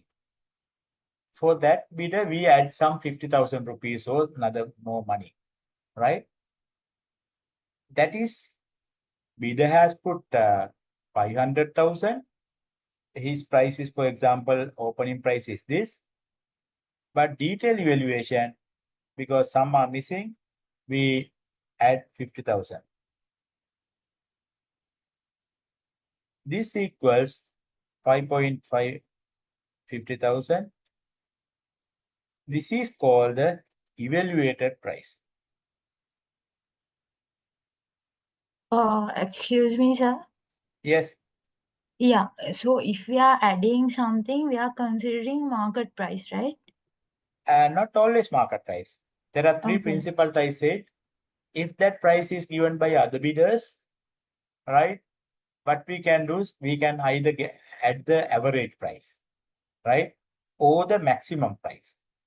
But if that price is not given by other bidders, we can go for market price, right? Okay. Otherwise, it will be okay. Yeah. When we take the market price, it is not only the market price plus another 25%. That is the administrative cost. Okay? Okay. Otherwise, Right. it will be unfair to bidder, right? Exactly. Okay. Right? Thank you. So now you see this is a nice thing. Bidder has say bid price is what? Bid price is at the opening 500,000.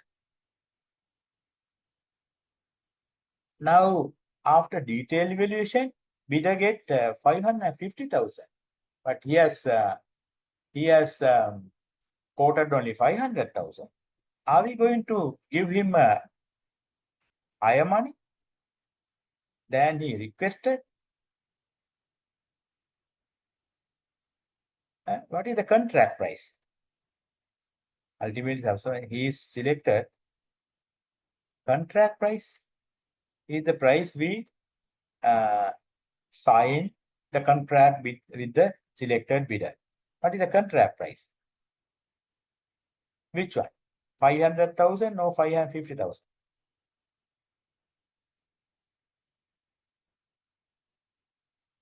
Supposing it has another thing, due to arithmetic errors, we'll have to add something, add 25,000 due to, right? That is his price is 575,000. Many adjustments we do.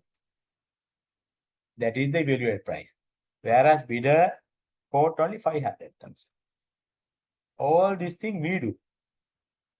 Say this is due to one item is missing. This is due to arithmetic errors. His evaluated price is 575,000. Which price we sign the contract with the bidder?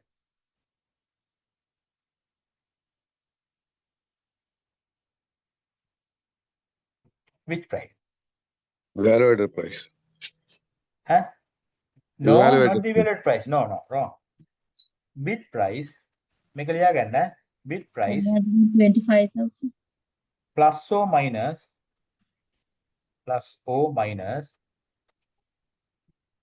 arithmetic errors. Due to arithmetic errors, here 25,000, right? Minus discount. Here we don't say conditional or unconditional. It doesn't matter. Even though he has given a conditional discount, yes, why not? We deduct that amount from him, right? Say bid price is 500,000, arithmetic is 25,000, and for example, equals 500,000 is the bid price plus due to arithmetic errors 25,000. Bidder has given 10% discount, which was not disclosed,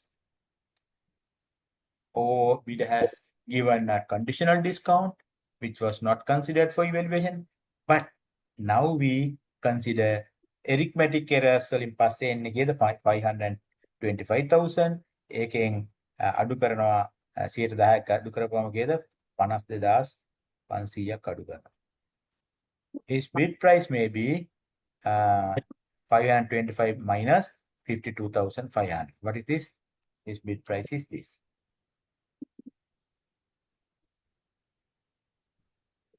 $525,000 minus 52,500.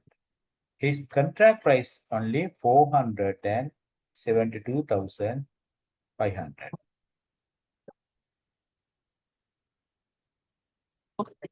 This is the price we signed the contract. Now you understand there are three prices. Bid price at the opening. Evaluated price only for the evaluation purpose. But contract price is always, this is the formula, bid price plus or minus arithmetic errors minus discount. Here we don't say conditional or whatever. We agreed to give that we deduct. Okay, don't forget. Now three figures, 500, 575, 472. Okay, agree? Right. This is the one we discussed right now. Omissions for minor, adjustment for minor omissions.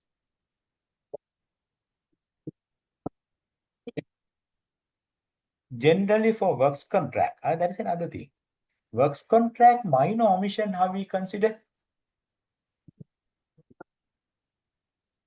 Say, construction, we have a minor items. For example, a big construction, we want a pump house also, for example. Bid has not quoted that item in the BOQ. Bid has not put a price. How we treat that? That is only in works contract, not in goods or service contract. How we treat that missing item, small missing item?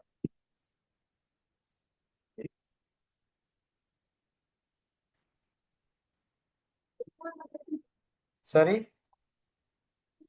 Say some items, small items are missing in his BOQ. Earlier we say in goods contract and other contract, normally all missing items should be loaded, right? But in works contract is different. Works contract say bidder will include clauses if a bidder, instruction to bidder we have mentioned in the standard document. If a bidder fails to quote for any item in the bill of quantity, the bidder will not be paid. Bidder will not be paid by the PE for such item when executed and shall deem covered by other BOQ items. We assume that is covered from other BOQ items. Therefore, we are not doing anything to his bid price. Okay? In that case, no further adjustment is needed. No further adjustment is needed in works contract. Okay, during the bid evaluation. Understand? Hello. Okay. Financial adjustment of bid prices, commercial aspect. I said in the detailed evaluation, we'll have to do adjustments. Bid price comparison is usually the final and most critical step in the bid evaluation process. To do this properly, a clear understanding of basic principle, that's what I am talking.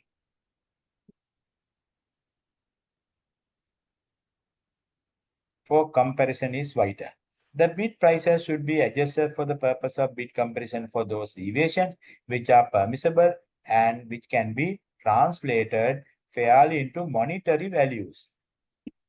Right? If we can ascertain a monetary value only, we can do. Otherwise, if there's a value we can't ascertain, we have already rejected.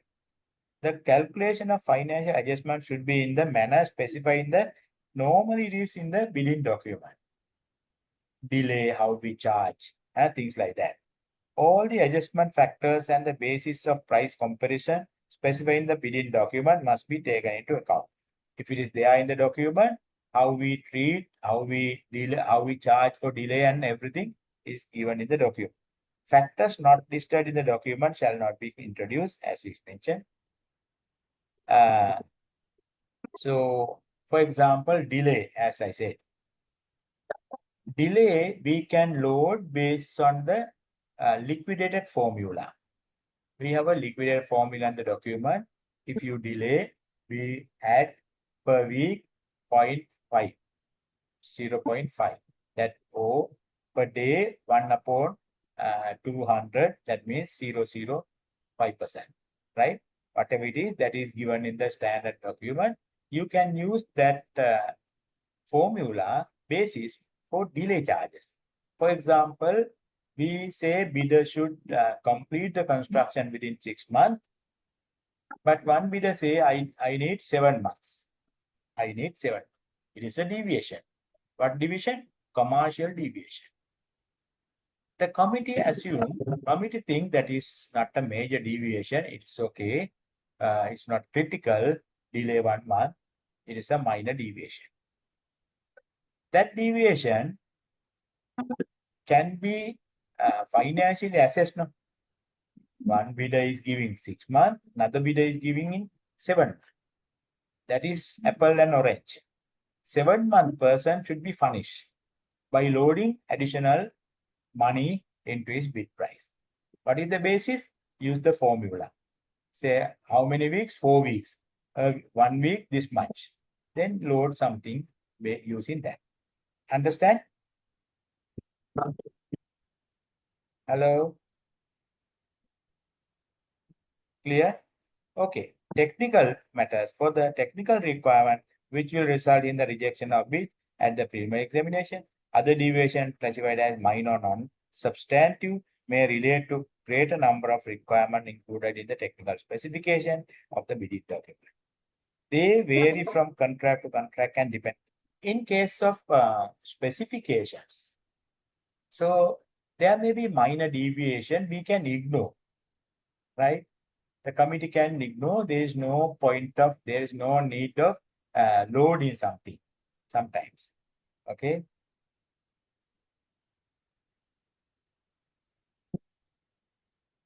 For example, the cost of minor omissions or missing items in the scope of supply service should be added to the bid price, right? Other than the works, to allow bid comparison on equal. This is bid price. Minor omissions other than works contract if the condition is given in the document. What is the condition? We mentioned earlier. Bidder should do free of charge. Okay. In such a situation, loading is not necessary. The executive agency consultant or bid evaluation committee should base the price adjustment on a reasonable estimate of the cost, taking into consideration the corresponding quoted price from other conforming bidders.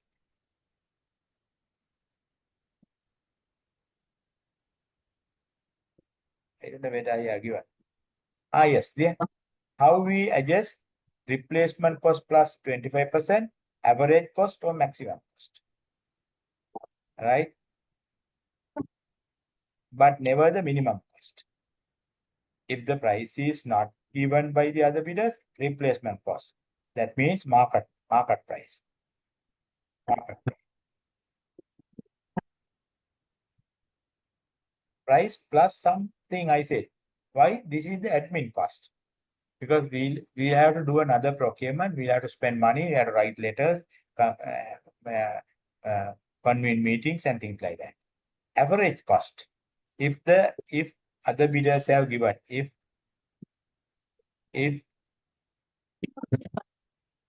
other bidders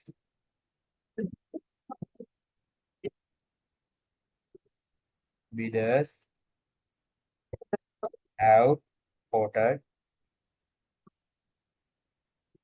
price, that item, that missing item. Okay, then we can get the average price now. But sometimes bidders have given different price. Some people have given low value, some people have given high value. But if mistakenly committee consider the lowest price, that is never done. But never the minimum cost, I say. Maximum cost is okay. Bidder may be disadvantages, but don't give any advantage to the bidder who has quoted with missing items. Got the point? Hello? You got the point, right? Yes, sir. Right. Similarly, a minor deficiency in technical compliance should not be the cause of rejection of bid. As we discussed earlier also, at the preliminary examination, minor deviation we should not reject, either technical or commercial.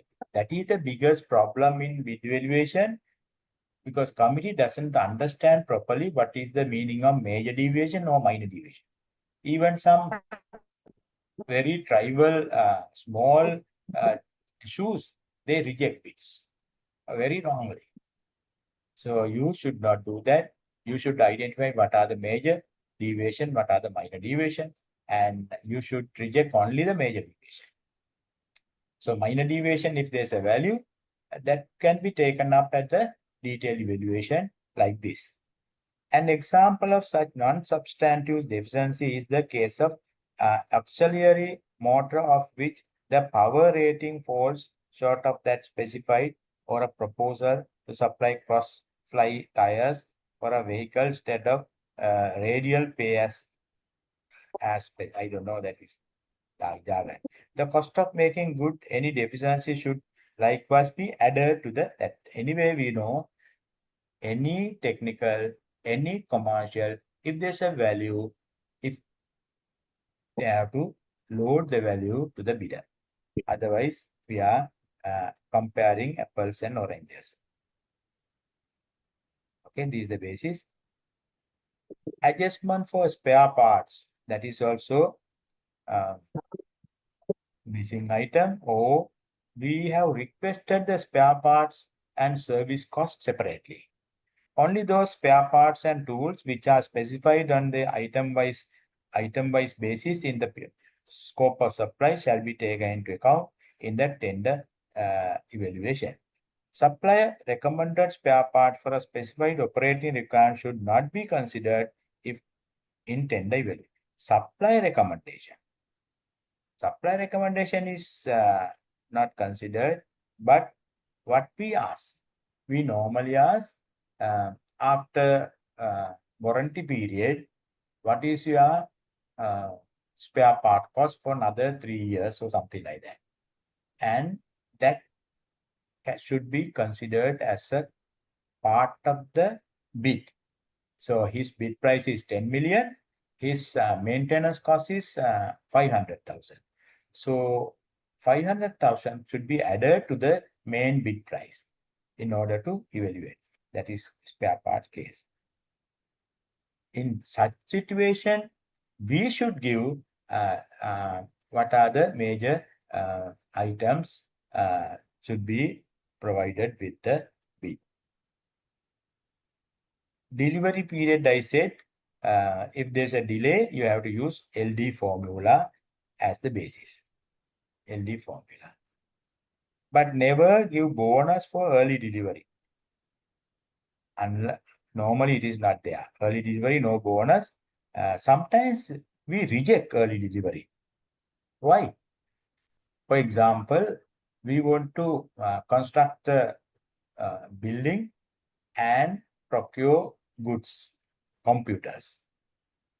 Before we finish the construction, if that computers come, that computer become redundant, obsolete after a couple of months or years. So therefore, early delivery may be a reason to rejection.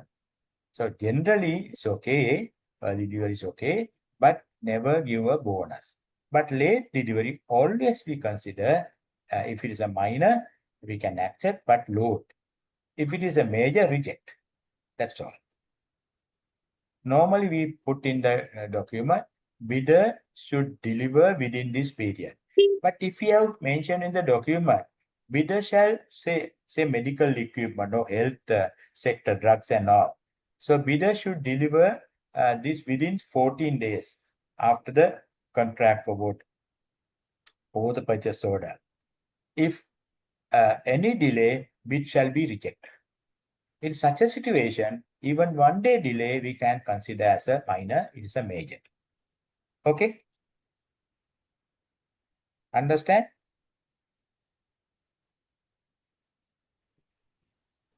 Hello? Sir, excuse me, I have a small question.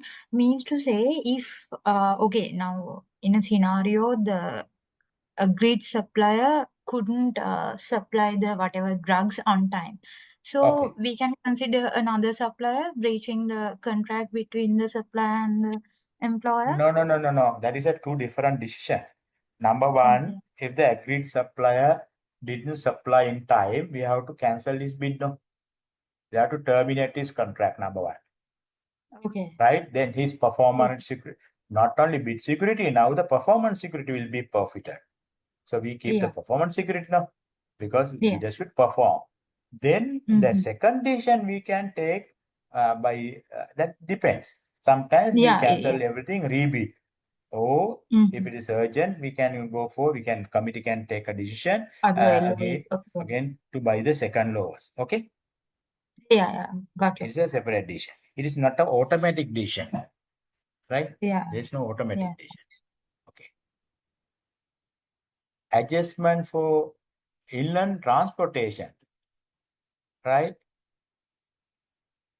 Bidders are required to include the cost of local handling and initial inland transportation from the port of entry or ex-work. Ex-work means that is the price given from their factory to the project site. Right? From that factory, we'll have to transport to our site or our office and fail to include such cost in their bids. So we say, I mean, in procurement, we have different Incoterms, right? I think I mentioned earlier, Incoterms, international commercial terms, latest maybe 2000, we checked that earlier, it was 2010, now I think 2020 or something. Whatever it is, that is not much different. So one extreme is X work or X factory price. The bidder give the price at his factory. So that is up to us to buy the goods and make a transportation and to take to our office or our site. So final thing, the extreme thing is DDP, delivered duty paid. So that means bidder our supplier will transport everything to our office. So these are two different prices. Whatever it is, based on the Incoterms we use, we'll have to mention about the transportation requirement.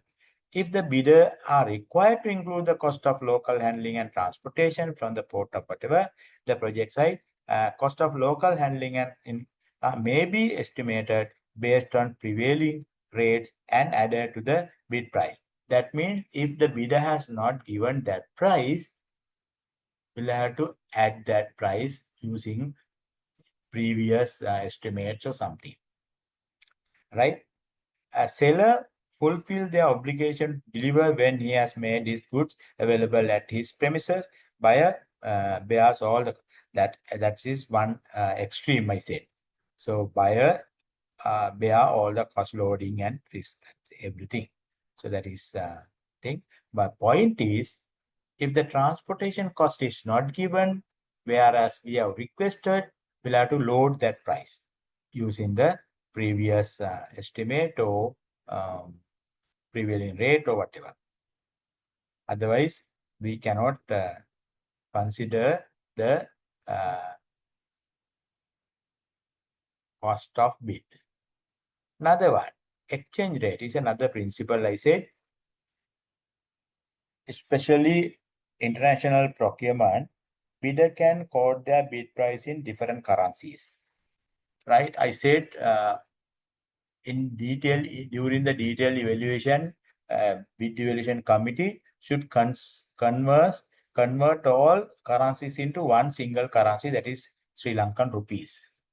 So the basis for conversion has three aspects.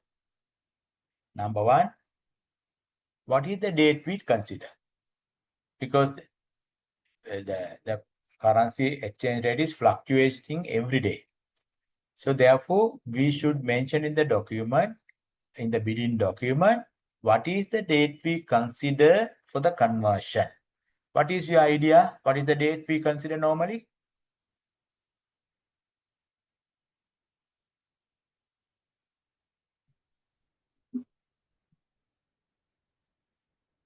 What is the 28 date? days prior Yeah, to bid sorry. opening.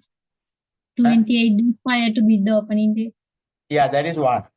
Either bid opening and closing date trade or 28 days prior to the bid opening. Either date, not both days, we must mention in the bidding document. For example, so we advertise today. Today is 4th October. This is international competitive bidding, and bid will be closed after 42 days according to guideline. Say October 4th to another 42 days. Say November 4th, assume November 16th. Okay. Nobody knows what will happen to November 16th exchange rate. Today exchange rate, say dollar, say for example, buying rate is something, selling rate is something. Okay. When you prepare bidding document, it is always rational to put the exchange rate prevail 28 days prior to the closing date. What is the closing date? 16th November.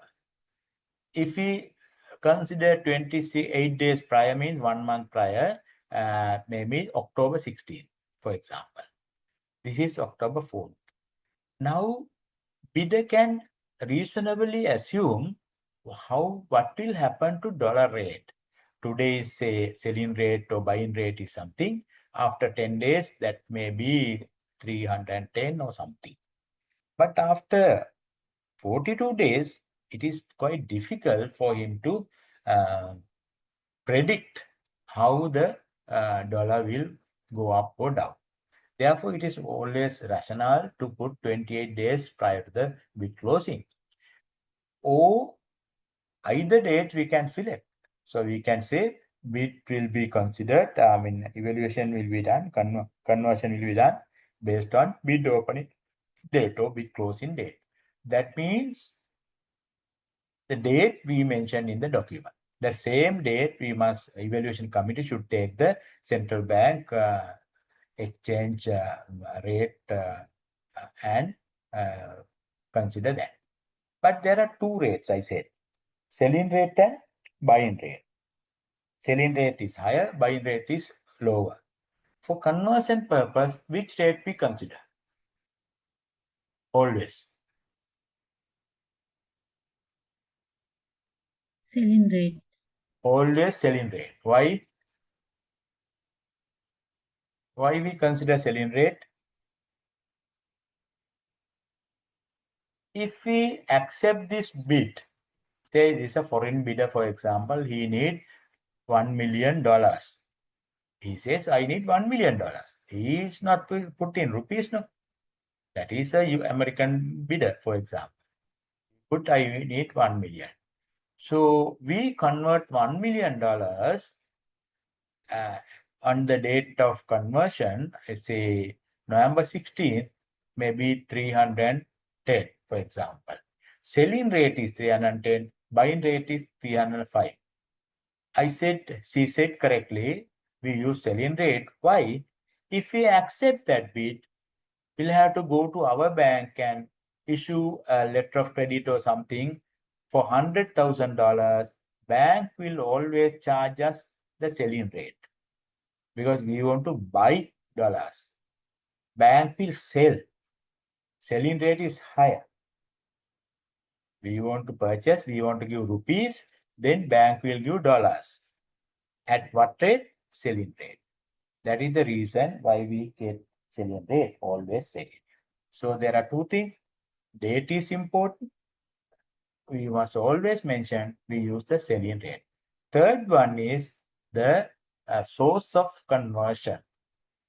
Many countries, they have different sources. But in Sri Lanka, we consider Central Bank of Sri Lanka is the source. These three things should be mentioned in the bidding document correctly. If you have not mentioned selling rate or buying rate, you are in big trouble.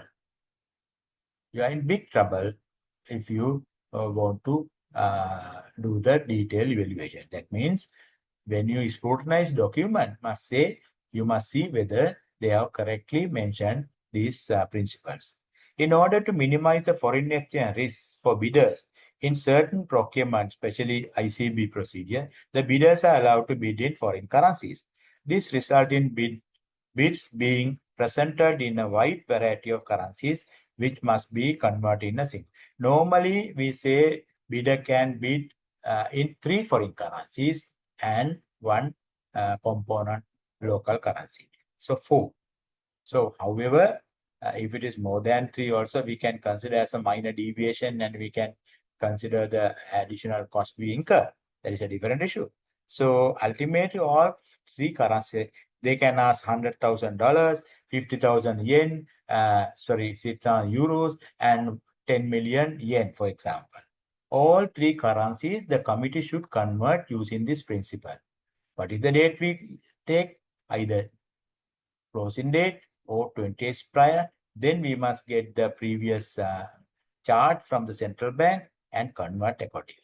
And always use the selling rate and source is according to the document. These conversions are made using selling rates. I always say, always use the selling rate is the higher rate. Why? I said why. Established for similar transfer by the Central Bank of Sri Lanka. That is the other one. Sorry.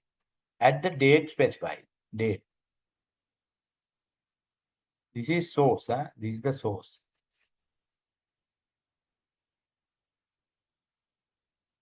Source should be given. And the date.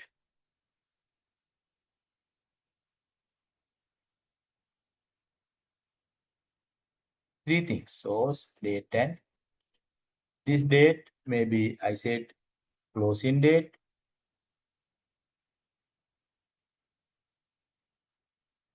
Date or 28 days prior to bid closing. This is more rational, more logical.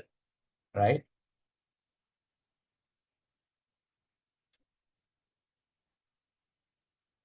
Right?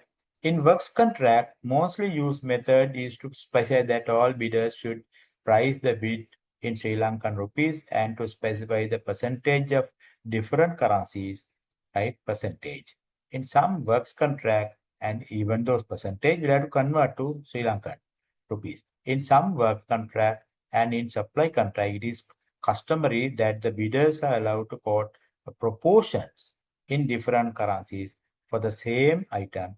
In that situation, it is customary for the bidders to instruct to quote local expenditure in Sri Lankan rupees.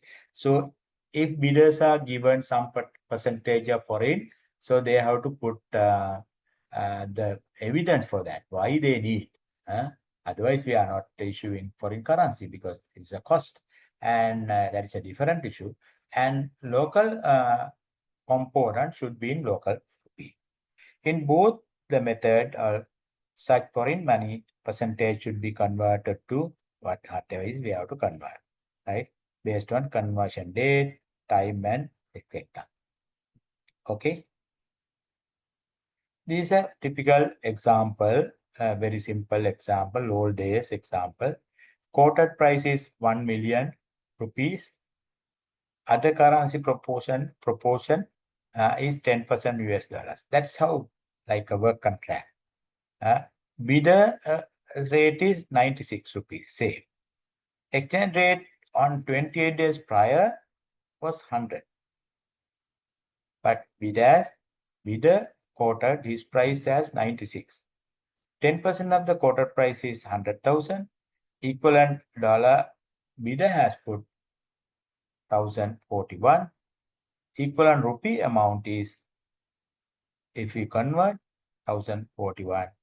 Right? This is number of dollars.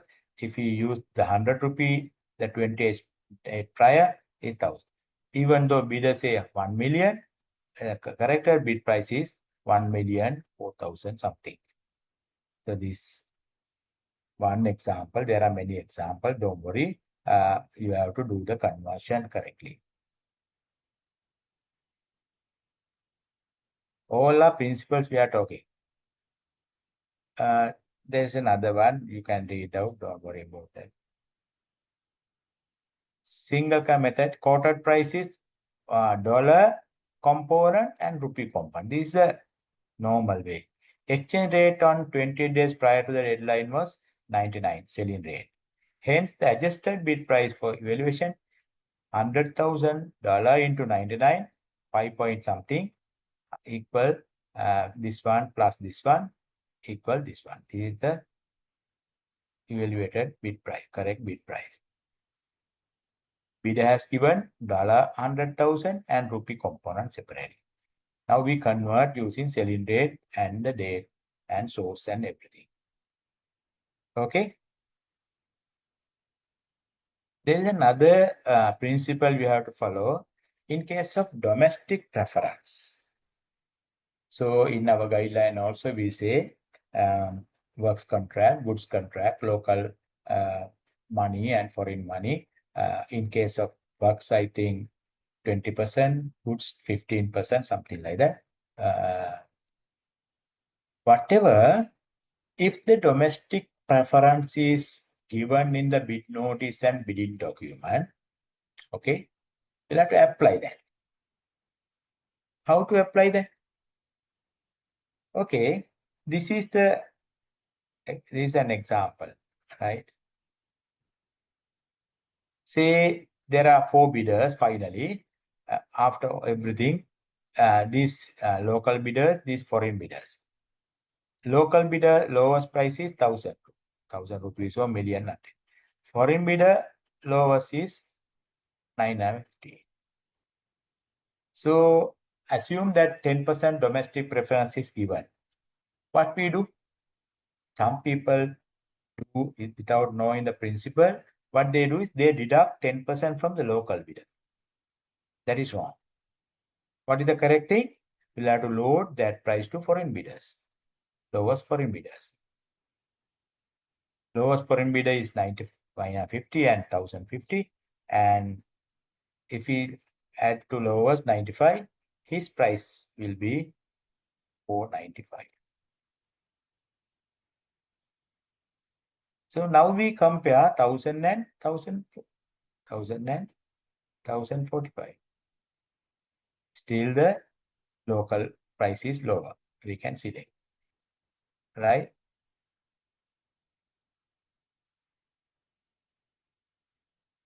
Right. In some case, if you wrongly deduct from a local bidder, that may be a different decision.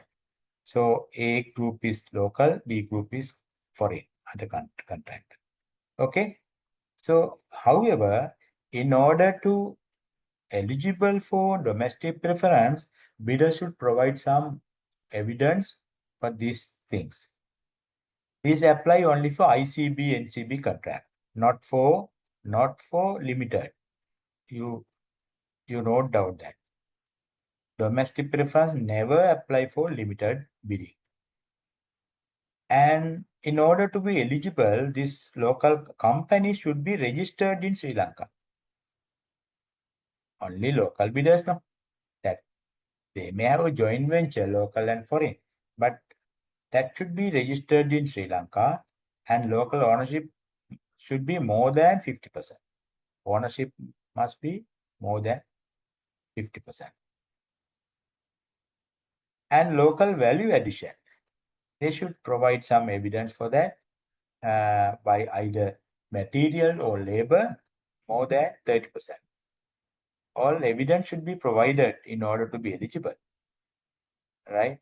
And also another condition, in order to eligible for domestic preference, they cannot subcontract more than 10% of the contract price. If they subcontract more than 10%, they become ineligible. Okay. When we consider that contract price excluding provisional sums and provisional sums to foreign contractors, right? Okay. So the principle is only thing to load to foreign bidder, not to reduce from local lowest bidder. That is the principle.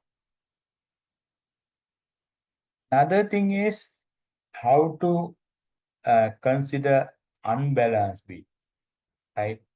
Unbalanced bid. For works contract and supply installation contract may be unbalanced in several ways. Unit price for item that will be executed early during the performance, early. Price may be high. Deliberately, purposely they put high. For example, removing earth or foundation work, our estimate is for say 10%, bidder put 30%. Purposely they put high price. The roofing and other thing, we say 20%, bidder say 5%. Altogether, his total price is lower. But it is a trick he's doing. He intentionally put high price for early item. One is to get more money from the institution. The second thing, there's a risk to the organization. He will abandon the work and vanish. So therefore, that is called front-end loading.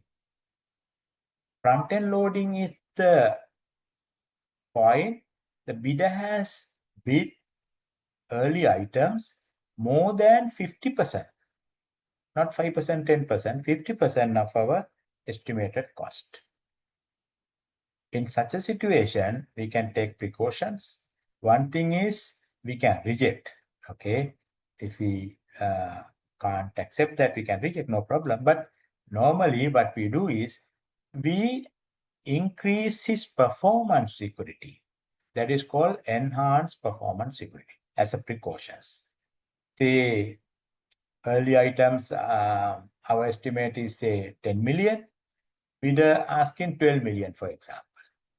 In addition to 10% or 5% performance security normal, we add this 2 million to the performance security. Bidder should agree.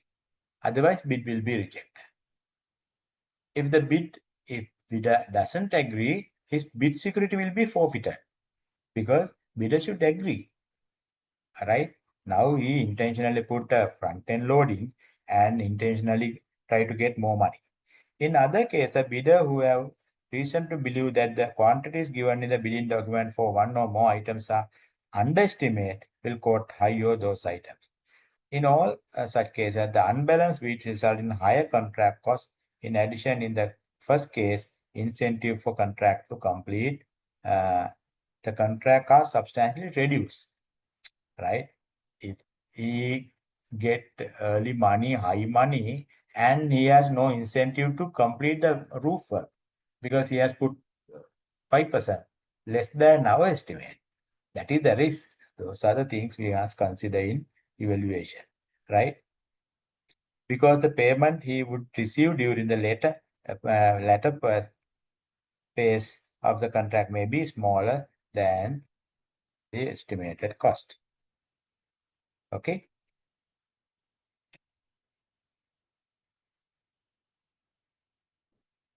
Finding that a bid is unbalanced can result from a comparison of unit prices quoted by different bidders and the engineer's estimate previously prepared by the, so that based on that only we consider engineer's estimate against the front-end loading.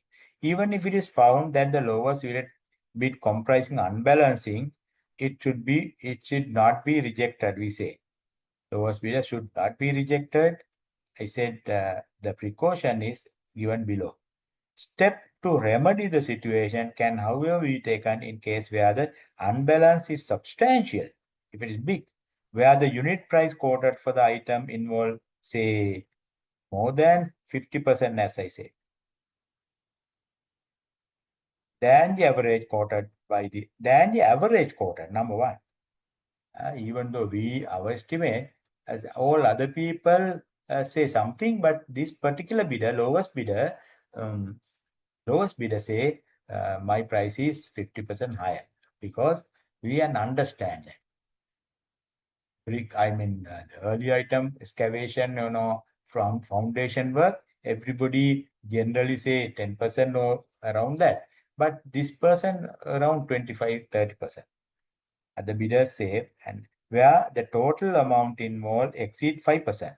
That is another thing. Total amount exceed 5% because of this.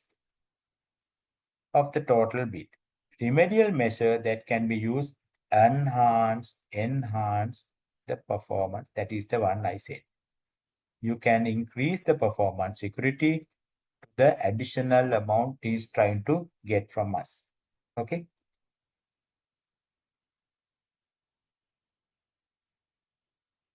The most common deviation in bids are possible for different commercial terms, for amounts for advance, changes in payment schedules, etc. This can be usually be adjusted by applying appropriate discount rate. If bidder is asking different advance or different payments, discounting rate means our interest rates, right? Interest rate, discount rate means the central bank on lending rate, preferably disclosed in the bidding document and converting them to equivalent present values, right?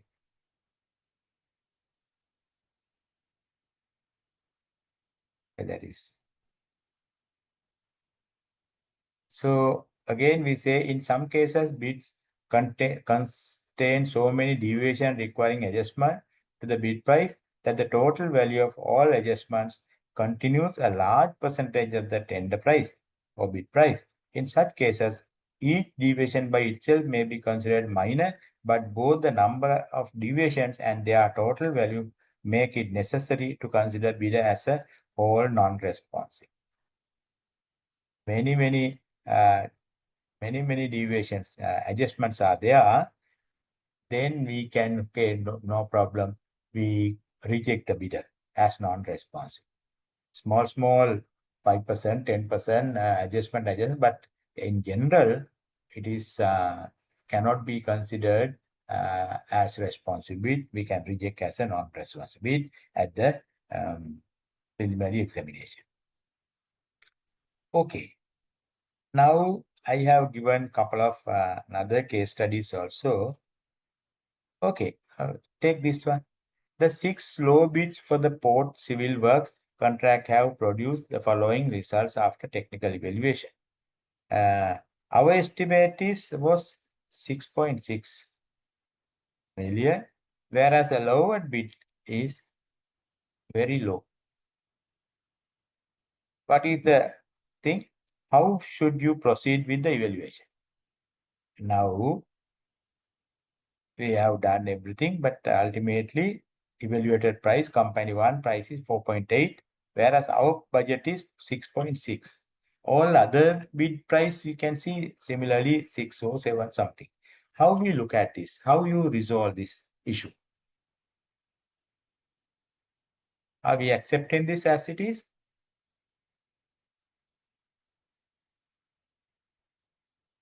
Anybody? The unbalanced. Yeah, maybe imbalanced bid or unbalanced bid. We must check whether there's a front-end loading issue. Supposing there is no front-end loading issue also, then are we going to accept? Yes, sir. No, not always. Be careful. When we accept this, sometimes bidder has put very low rates than, I mean, well below the engineer's estimate, 6.6. If we accept that, sometimes we are in trouble. Why? Bidder, without understanding the real implications, he has put a very low price. In such a situation, what we should do is do a rate analysis. Before we award, answer is rate analysis. You ask the bidder to come and explain how we are going to work out each and every this thing. Say, whereas say foundation, earthwork or whatever. So our rate is this much. Bidder, if bidder can explain the methodology or way he is going to do acceptable to the committee, that is okay. For example, he has previously purchased materials, for example, sand and furniture, timber or whatever, iron and things like that. At low price he has purchased, he has a stock. So he can say, I have stock. We can check that now, verify that. Okay, then we have no risk. Or some bidders do like this. Bidder put very low rate just to cover the material and labor cost without profit. Some bidders they do, because if they lose this contract, the laborers are idling, but the bidder has to pay their salaries. They have a team of workers. So to avoid that, at least the salaries and material cost is covered. Bidder get the contract at a very low price, beyond the lower than the engineer estimate. So everything we can come to know after rate analysis is done. If it is rate analysis acceptable, okay, no problem, we can award the contract. No problem of increase in the performance security. Okay. Okay, when we have a case study like this, you must use your knowledge, use your evaluation knowledge, principles, and you answer these questions. So I have given couple of cases. I will discount also here. I will ask you to study this. And maybe some other day when we discuss the principle, we can come back again the case studies. But you try. You buy your own. Here, unbalanced bid and many cases are there. Probably I will give you some case studies also for your exam. Okay, case studies. So be careful to understand the underlying principle. If you know the underlying principle behind the case, you can very easily resolve that matter. But if you don't understand the principle, your answer may be incorrect. So whatever it is, I'll try to discuss the case studies or this session and previous session if we have time in the next presentation, the principal one. I have given a lot of the case studies in that because all principles we discuss using cases, right? So finally, everything is done. The final stage is post-qualification. I said post-qualification verification. What is this? Post-qualification requirement, I mean, we have identified the lowest bidder. Still, our evaluation is not finished. Recall your the diagram last stage. Post-qualification requirements are in principle similar to those pre-qualification, but they are mainly on technical and financial resources. So whatever bidder say, I have materials, I have cash flow, I have staff and equipment, etc.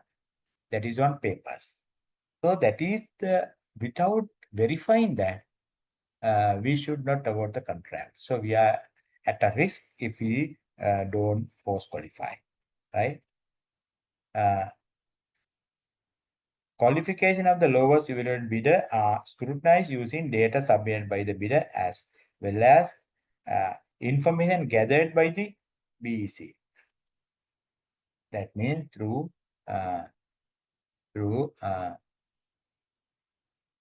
verification. Sometimes that bid committee and procurement committee together jointly go to the bidder's site and inspect, right? Bidding document should contain a questionnaire on qualification similar to the which the PE would use in pre-qualifying document. Criteria for we have to put the post-qualifying criteria also in the bidding document. Bidder should have this should be clearly set out in the document. Only those criteria which are set out in the bidding document should be used determination of the qualification, right? When practical and appropriate, the minimum qualifying requirement should be listed in the invitation of bid to provide guidance to potential bidders as to whether in their own judgment they are qualified to submit bid. If it should also be indicate pertinent factors that will be analyzed by the PE in arriving at the determination whether or not the bidder is qualified. Important factors, right? So I have given some additional points also. In case of financial capacity, we can check bank statement, business account, statement overall business turnover, their accounts, final audited accounts, and we can use bid capacity, technical capacity, product reputation, various points are there, service availability, past performance based on records. So some points I have given, you can, further study. Performance data for goods contract may be include performance on similar deliveries in last 3 years, right? You can ask bidder to submit their past performance. So I have given additional points. This is only for your study purpose. I don't want to study everything, read everything. Right. Okay. That's all I want to discuss at this juncture. This is basically we discuss a detailed bid evaluation. Post-qualification is a part, but it is an additional slides I have given for you to study further. But important thing is you should be able to solve the cases given, case studies given. I will catch up. I will try to resolve and discuss these cases in the next presentation, maybe in the procurement principle presentation we have. Otherwise, you try and come to me for any questions. Okay. With this, I'll stop. We have another presentation at 6 o'clock. Give me a break for me also. Anyway, any question? You are clear on the detailed evaluation now? Everybody?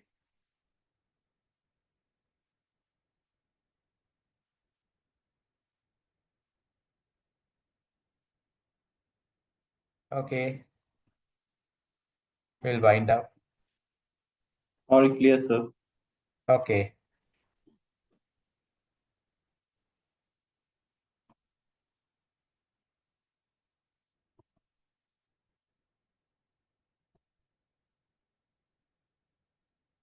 Thank you, sir.